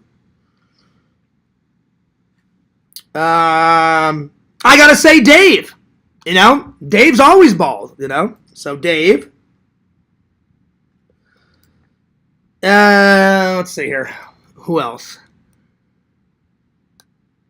Is Doctor Strange? No, Doctor Strange has hair. What's that other comic book character? Not Ben Richards. Ben Richards is Mr. Fantastic. He's the rock guy. He's called the Thing, but what is it? Hang on. Before he turns into the Thing, what is it? Hang on. In the Fantastic Four. Hang on. Hey, Meta, I got a question. In the Fantastic Four, what's the character's name before he gets turned into the rock creature, the Thing? What's the actual human's name? Good question. Let me check that for you. His human name is Ben Grimm. Ben Grimm. Ben Grimm. So Ben Grimm, the Thing, from the Fantastic Four. Because he's always bald, and he's bald when he gets turned into the rock creature. So, the Thing. So, that's 5. 1, 2. All right, I need 5 more. Yeah. Thanks, Dave. I figured it out. I figured it out, buddy. Let's see. So, Dave, so far I got John Fears. Oh, yeah. But look, it's starting to grow back. It's starting to get a little brown up here. So it's slowly but surely coming back, my friends. So, yeah. So I got Lex Luthor, Stone Cold Steve Austin, Dave. I would put Tina down because now Tina's bald, but Tina's not a guy. So John Fears, Lex Luthor, Stone Cold, Dave, Ben Grimm, a.k.a. The Thing. Let's see, what else? Let's see. What's another good one? I'm having a brain fart here. I was doing good, but I need some more bald people. Well, now Zach's bald, but yeah, I'll put Zach. Oh, Goldberg. That's a good one. Goldberg. Oh, Dr. Evil. Even though it's a character, it still counts because Dr. Evil is always bald, so Dr. Evil. Oh, yeah. It's evil. There we are. I would say Tommy NC 2010 because he's had his head shaved before, but now he's got hair. So, I don't know. Would Tommy count? You guys let me know. Would Tommy count? Because I've seen him with very short hair and kind of bald, but he's got hair on the top of his head now. So I don't know if Tommy would count. Let's see. I'm gonna have to go to Google. Let's see. Famous bald men. Oh my God! I can't believe I forgot about this one. Sir Patrick Stewart, Jean-Luc Picard. I cannot believe I forgot about that guy. So Patrick Stewart for sure. Patrick. Great British actor. The fucking talent that comes out of that guy. A fucking genius. And I'm not just talking about Jean-Luc Picard. That's just one of us. He played a great Ebenezer Scrooge in the Hallmark movie Ebenezer Scrooge. He's done, oh my God, he's done so many cameos in TV shows. He was on Sesame Street, for God's sakes. Well, I watched him on that whenever I was a kid. He was on, I think Seinfeld or Friends or... That guy's fucking done it all, man. So Patrick Stewart, for sure. Let's see what else. Let's see here. I'll get back to the chat in a minute. Let's see. Mini-Me. Vern, what's his name? Vern, what's his name? Vern Troyer. Vern Troyer. All right, those are my top 10 bald guys. There we are. I was going to put down Jason's Statham. He's a great British actor that's been in a lot of those mechanic movies, and he was also in some of the Fast and Furious. I was going to put down The Rock, but Patrick Stewart and Dr. Evil beat out The Rock. I like The Rock movies. Not all of them. I like a lot of them, but yeah. Can't believe I almost forgot one of the greatest captains in Starfleet history. Fucking Jean-Luc Picard. That's right. Almost forgot about him. Holy shit. My apologies. So yeah. People always ask me, Fears, which one do you like more? Kirk or Picard? I'm like, damn. Whew. It's like that 6-7 shit, you know. I like him, and then I like him. I'm like, I can't decide. They're both good. You know, James T. Kirk, he's more of a rebel. He breaks a lot of rules. Picard, he's more by the book, but he does bend the rules and break the rules sometimes. So, yeah. Anyway, I'm going to go with these 10. John Fears, Lex Luthor, Stone Cold Steve Austin, Dave, Zach, Ben Grimm's, a.k.a. The Thing, Goldberg, Dr. Evil, Vern Troyer, and last but certainly not least, Patrick Stewart. All hail Patrick Stewart. Genius. Genius. All right. There we are. Let's see here.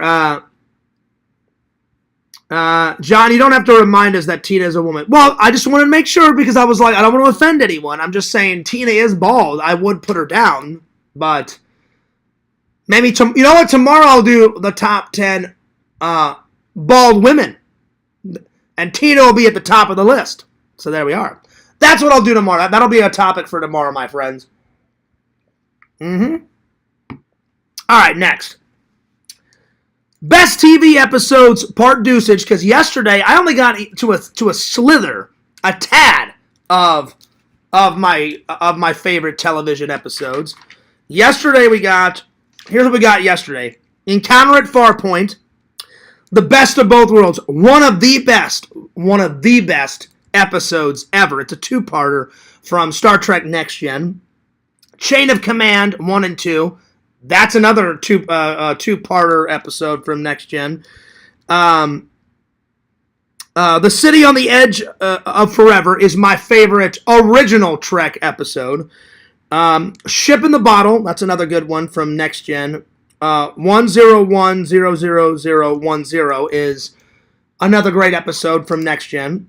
Halloween Nights is Vic's favorite episode of MacGyver. It is a good one. I like that one. It's not my favorite, but it's one of my favorites. The Human Factor is my favorite MacGyver. My second favorite. My favorite one is the pilot. The pilot episode of MacGyver is phenomenal. The pilot for Little House on the Prairie. Night of the Phoenix. Past Tense 1 and 2. That's my favorite two-parter from Deep Space Nine. Trouble with Tribbles. That's another great original Star Trek episode. Trials and Tribulation. That's another good one. Deep Space Nine. Lost in Space, Part 1 and Part 2. That is Family Matters. Lois and Clark, Pilot. And then Tempest Fugit is my favorite episode of Lois and Clark, The New Adventures of Superman, Season 2. All right, here we go. Part 2. Here we go. Let's see here. Part 2 of the best TV episodes. And I'll do 10, 15, and I think I'm going to call it a night then. I'll save the quiz for tomorrow because I'm getting hungry and Fierce needs a shower.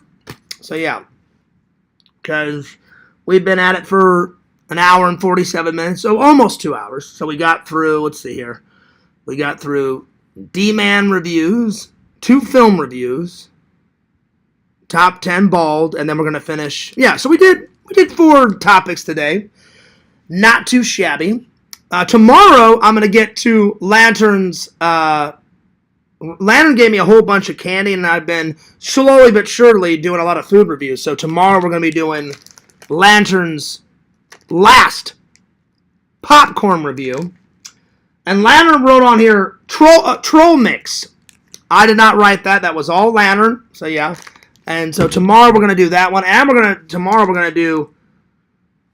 there's coffee, and then there's hamburgers. So I'm going to review both.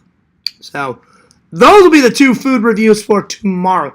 I put them off to the side just in case I thought if I had time. But I'm getting a little nappy. I'm a little sleepy. I got some editing to do. I didn't have lunch, so I'm getting kind of hungry because I'm going to finish my healthy snack. Dried out cranberries. They're good. And there's 0 fat. And they're tasty. Perfect. And I've been losing weight because look how baggy this shirt is on me. So, hell yeah. I haven't went back to the gym yet, but I need to get there soon. Because I was doing great. And then, damn, I got lazy.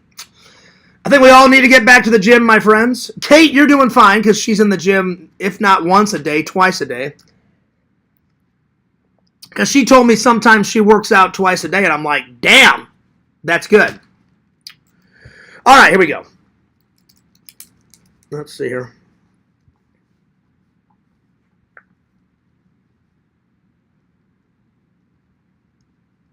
Okay, here we go.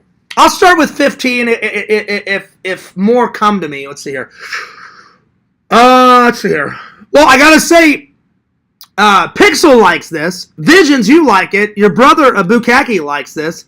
I think Vic likes it. I for sure like it.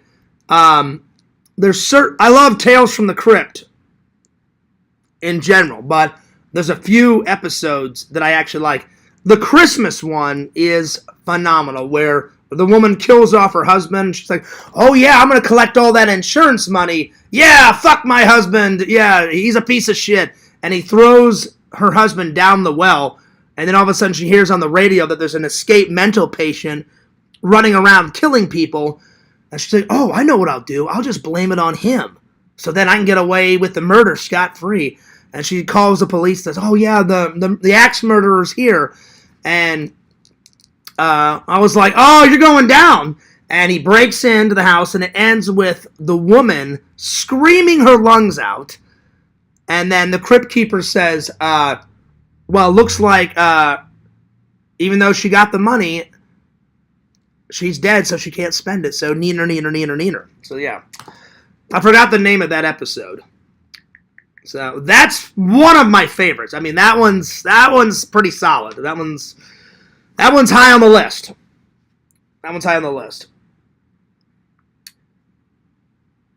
Hey, Meta, I got a question. In the Tales from the Crypt 80s television show, what's the episode where it's Christmas time and the woman kills her husband, and then she wants to get away with it scot-free, but then a axe murderer dressed up as Santa kills her? Oh, that's a dark one. Let me find that episode for you. That's And All Through the House. Oh, yeah, All Through the House. All Through the House. And then there's another one where... Another one of my visions, I've told you about this. Another one is there's this guy that falls in love with this model. And the guy, he does nothing wrong. He's like the photographer, and he's like taking the photos, and she falls in love with him. But her manager gets really jealous, and he kills the photographer.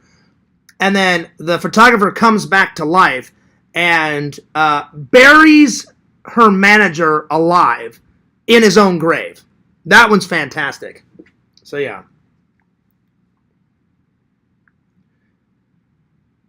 Hey, Meta, I have a question. What is the name of the episode in Tales from the Crypt where a photographer falls in love with a model and her manager kills him, and then the photographer comes back from the dead and kills the manager and buries him alive in his own grave? Let me check that episode for you. The episode you're thinking of is called The Thing from the Grave. That's right. Thing from the Grave. Thing. Yep, that's the one. From the Grave. And then I've got one more question. My third favorite episode is where a guy is in like the Bahamas, and he falls in love with his his girl of his dreams, and there's a potion that says basically 1 drop it'll be his wife, 2 drops it'll be his woman for life, and he makes a mistake, and even though she dies, the rotting corpse just is obsessed with him and keeps following him and falls in love with him. What's the name of that episode? Let me find that episode for you. That one is Till Death. Oh yeah, Till Death Do We Part. Those 3 visions are, I mean, I like them all, because there's 7 seasons. Those 3, hands down, are my 3 favorite ones, because they're so dark, they're so creepy. I watched all those with my dad, without my mom knowing. My dad's like, your mom doesn't like this stuff? So that's really the only type of horror type of thing my dad actually watched. My dad enjoyed Tales from the Crypt because we used to watch them together. That's about as close to horror as my dad would watch. He really wasn't into Jason and Michael. He goes, John, all this is bullshit. All this is crap.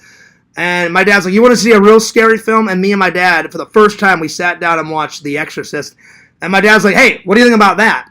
And I was like, that shit's pretty scary, Dad. And he's like, yeah. He goes, all that Michael crap that you watch, he goes, that's not scary.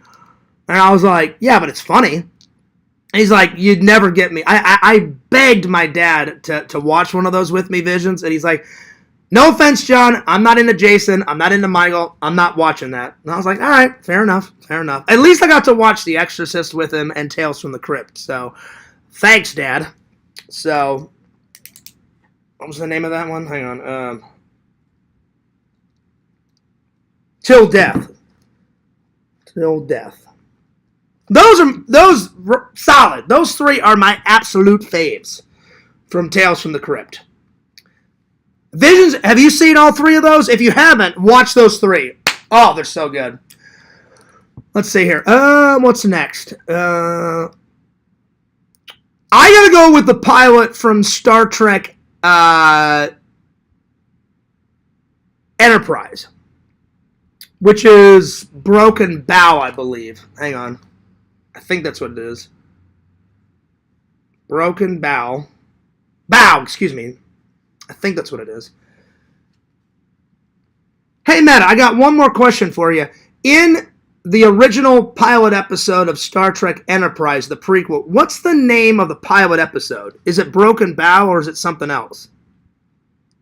Good Star Trek trivia. Let me check that for you. Yep, you're right. The pilot is called Broken Bow. Okay, good. I just wanted to make sure. So, Broken Bow. And then another one of my favorite episodes from Enterprise is called Carbon Creek. Which season is that? Is it season 2 or season 3? Love that episode. Let me check which season it's in for you. Carbon Creek is in season 2. Season 2.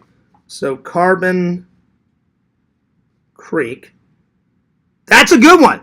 That's another time travel. Oh, well, kind of. T'Pol tells a story of her ancestor. So it's not really time travel. T'Pol plays her ancestor, the actress. So she plays T'Pol and then she plays her ancestor. And her spaceship crashes in Carbon Creek, Pennsylvania. So it's not really time travel, but it's a period piece. All right.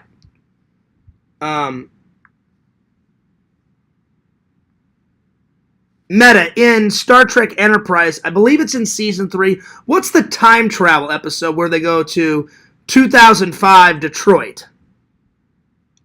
Oh, that's a good deep cut. Let me look it up.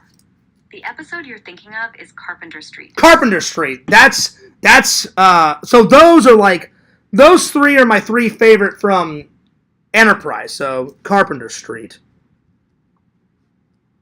Carpenter Street. Yeah, those are good. Okay. So, let's see here. All right, Dave. Pixel, Crackpot, Visions. Give me some of your guys' favorite episodes. Let's see. What else? What else is there? Definitely the first episode of The Real Ghostbusters, which I forgot that name of that episode. That's my favorite cartoon of all time, and we all know that. Hey, Meta, what's the pilot episode of The Real Ghostbusters cartoon? What's the actual name of it? Good one. I love that show. So do I. Pilot name for you. The first episode that actually aired is called Ghosts Are Us. Ghosts Are Us. That's what it is. Ghosts Are Us. And then real quick, what's the pilot episode of the original 80s Teenage Mutant Ninja Turtles cartoon? Because I loved that as well. Nostalgia hit. Let me pull the TMNT pilot name for you. The 1987 TMNT pilot is a 5-part story called Heroes in a Half Shell. Oh yeah, Heroes in the Half Shell. So there's 5 parts to it, but the first one's iconic. So Heroes in the Half Shell. Yep, you got it. Heroes in a Half Shell is the big one. Yeah. That 5-part pilot. All right, let's see. So that's 8 so far. Let's see. What are some of your guys' other favorites? I'm trying to think. Let's see. I've been hitting some good ones so far. I've been hitting some really good ones. Let's see. Let me see here. What else? What else hits home? Thank you for the 3 likes. I appreciate that. Let's see. What else? Let's see here. I would say the holiday episode from Little House on the Prairie in season 1, I believe, which is, I think it's Merry Christmas Walnut Grove. I think that's what it's called. Hang on. Hey, Meta, is the Christmas episode of Little House on the Prairie from season 1, is it called Merry Christmas Walnut Grove? If it isn't, what is it? Checking that Little House Christmas episode for you. No, it's not called Merry Christmas Walnut Grove. The season 1 Christmas episode is called Christmas at Plum Creek. Oh, okay. I got it close. Christmas at Plum Creek. That's a good one. It's a good one. Yo, what's up, Chicken Wizard? The old Randini. The great Randini. Oh, yeah. Oh, yeah. I haven't talked to him in a few. I left him a couple messages, but he gets, whenever he doesn't respond back, that means that Randall Chicken Wizard is usually busy. He's usually busy, and he doesn't want to be disturbed, so the last time I messaged him was 3 or 4 days ago and said, hey, Randy, when you get unbusy, let me know. So, yeah. All right. So, there's that one. Let's see. What's another? We're doing best, part 2 of the best TV episodes, Chicken Wizard. So, if you got a favorite episode, throw it out there.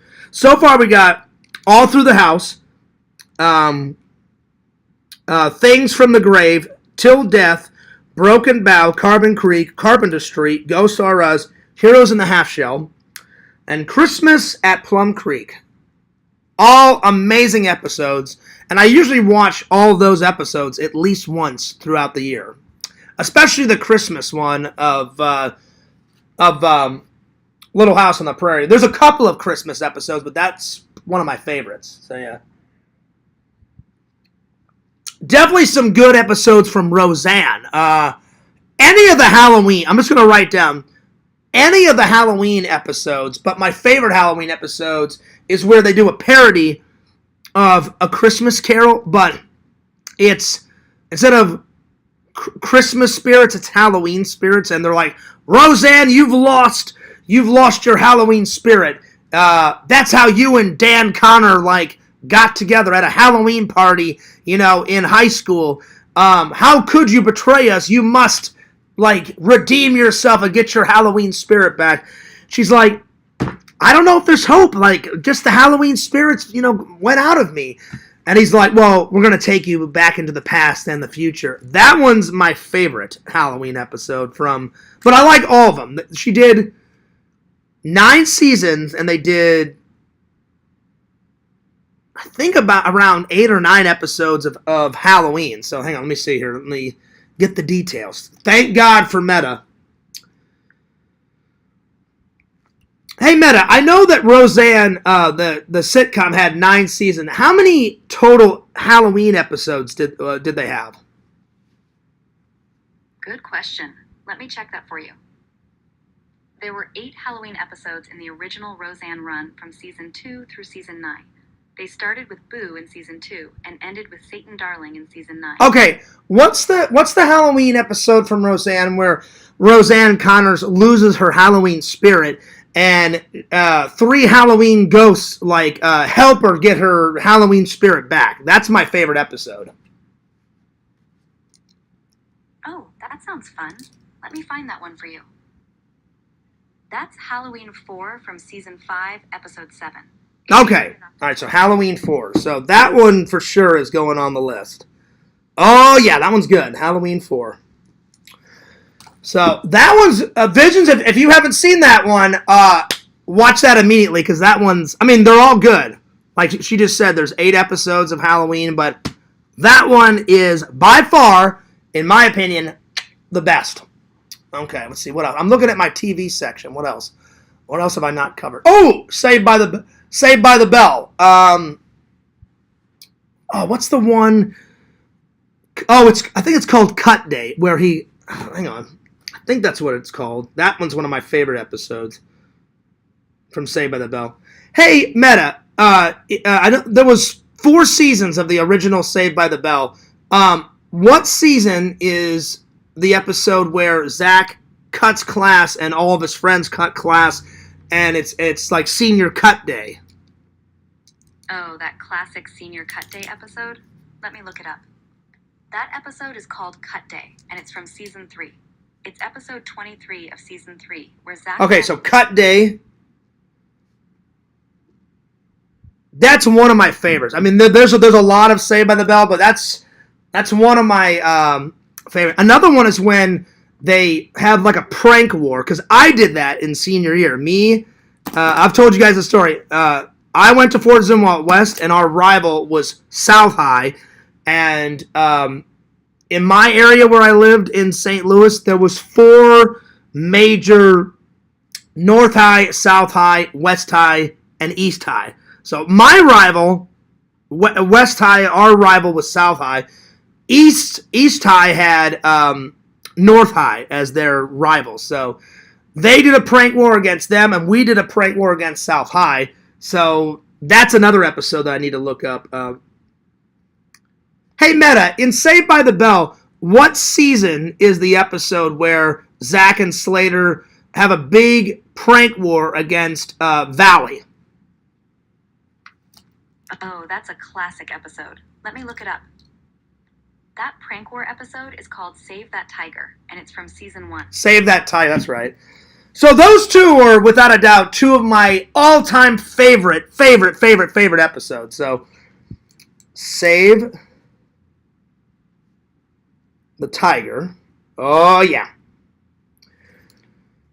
I like doing these best TV episodes. We may have to do a part 3 because we've only hit the tip of the iceberg, my friends. But I probably won't do a third part tomorrow. I'll think of some more topics. But maybe this weekend we'll do a part 3. Let's see, what else?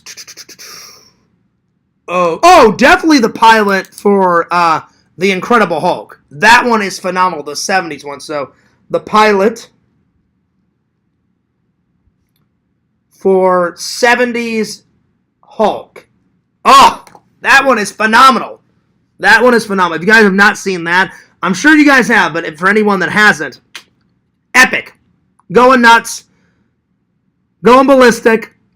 Watch it. It's phenomenal. Phenomenal. All right, let's see what else. I gotta throw some love to Alf. I used to watch a lot of Alf. I've never watched it all the way through. I bought it. That's another one that I have to watch at some point. But when I was a kid, I watched random episodes. So, hey Meta, what's the pilot episode name for Alf? Oh, fun trivia question. Let me look that up for you. The pilot episode for Alf is simply called Pilot. It aired on September 20th. There's not a name for it? They didn't have a name for the first episode? Yeah, it's just called Pilot. Okay, so I'm just going to write down Alf Pilot. So Alf. And I know he used to eat cats, and what the hell was his planet called? It's been so long. Hey, Meta, Alf, the actual TV show, it was a puppet, and sometimes a little dwarf would be in a costume as the alien. But Alf, the actual alien, he liked to eat cats, and what planet was he from? Alf trivia? Love it. One sec. Alf was from the planet Melmac. Yeah. Melmac. Yeah, and then didn't he have a family? I know he mentioned his sister at least once. Good memory. Let me check on his family. Yep, he definitely had a family on Melmac. He had a younger sister named Augie, plus a brother Curtis, and his parents were Bob and Flo. Bob and Flo. That's right. Okay. I just forgot all the other. I knew he had a sister, though, because I remember in one of my favorite episodes, he mentions his sister and how much he misses his sister. Okay. All right, thank you. All right. So, that was 14. All right, I'm gonna do one more. So, yeah. Thanks, Dave, for the gold coins. I appreciate it. Let's see here. I need one more. Definitely the pilot episode for Kung Fu, which I think is called Grasshopper. That I love. I like Kung Fu, The Legend Continues. That's good. But I like them both. I like the original Kung Fu. Me and my dad watched that as well.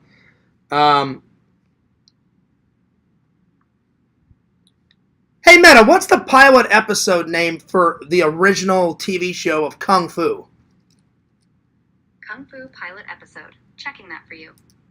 The pilot for the original 1972 Kung Fu series is called The Way of the Tiger, the sign of... The Way of the Tiger. That's right. The Way of the Tiger. Snatch the pebble from my hand. When you can grab the pebble from my hand, you will be able to leave young grasshopper. Classic. Legendary. Going nuts. Epic. Love it. Can't wait for me and Shelton to watch that episode because he has to see that episode. Oh, yeah. Oh, yeah.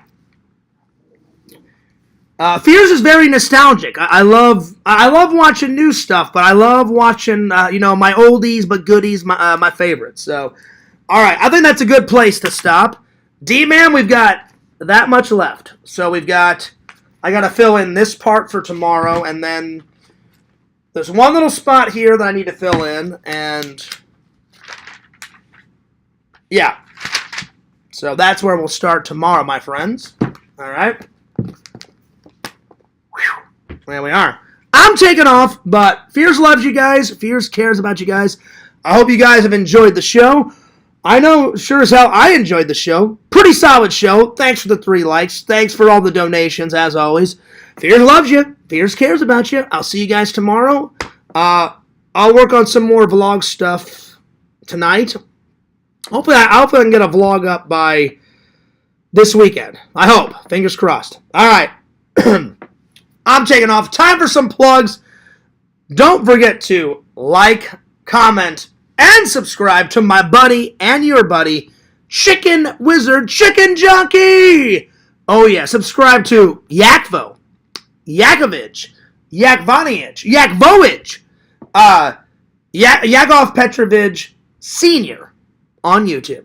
Follow Vic Rule 6666. Follow Zach the Incredible Impression. Follow Dave, my buddy and yours, Strong Bear 19. Follow Bukaki.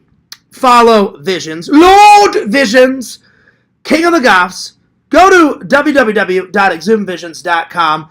Buy that cool fucking merch. Why? Because he makes some pretty cool fucking merch. Epic! Follow Oh It's Crackpot on YouTube. Follow Mama Bear 06, Lovely Tina, Sweet Tina. Follow Hollywood Toys with a Z, Hollywood Toys. The only place to live the movies. Oh, yeah. And last, follow Randall. Follow his 2 channels, Cameo Man 2021, and his 2nd channel, The Mayor of Magic. And last, but certainly not least, follow this handsome devil. Oh, that's right. FearsMan26 on TikTok. Be sure to follow that. Then walk your little butt over to YouTube. Watch FearsMan26. That's the main channel. Follow my 2nd channel at Fears Vlogs, the channel that you're watching right now. And this is Fears signing off. Peace, deuces, and Fears loves you guys, and Fears cares about you guys. Coffee first.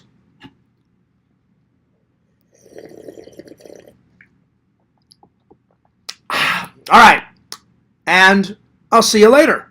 Peace!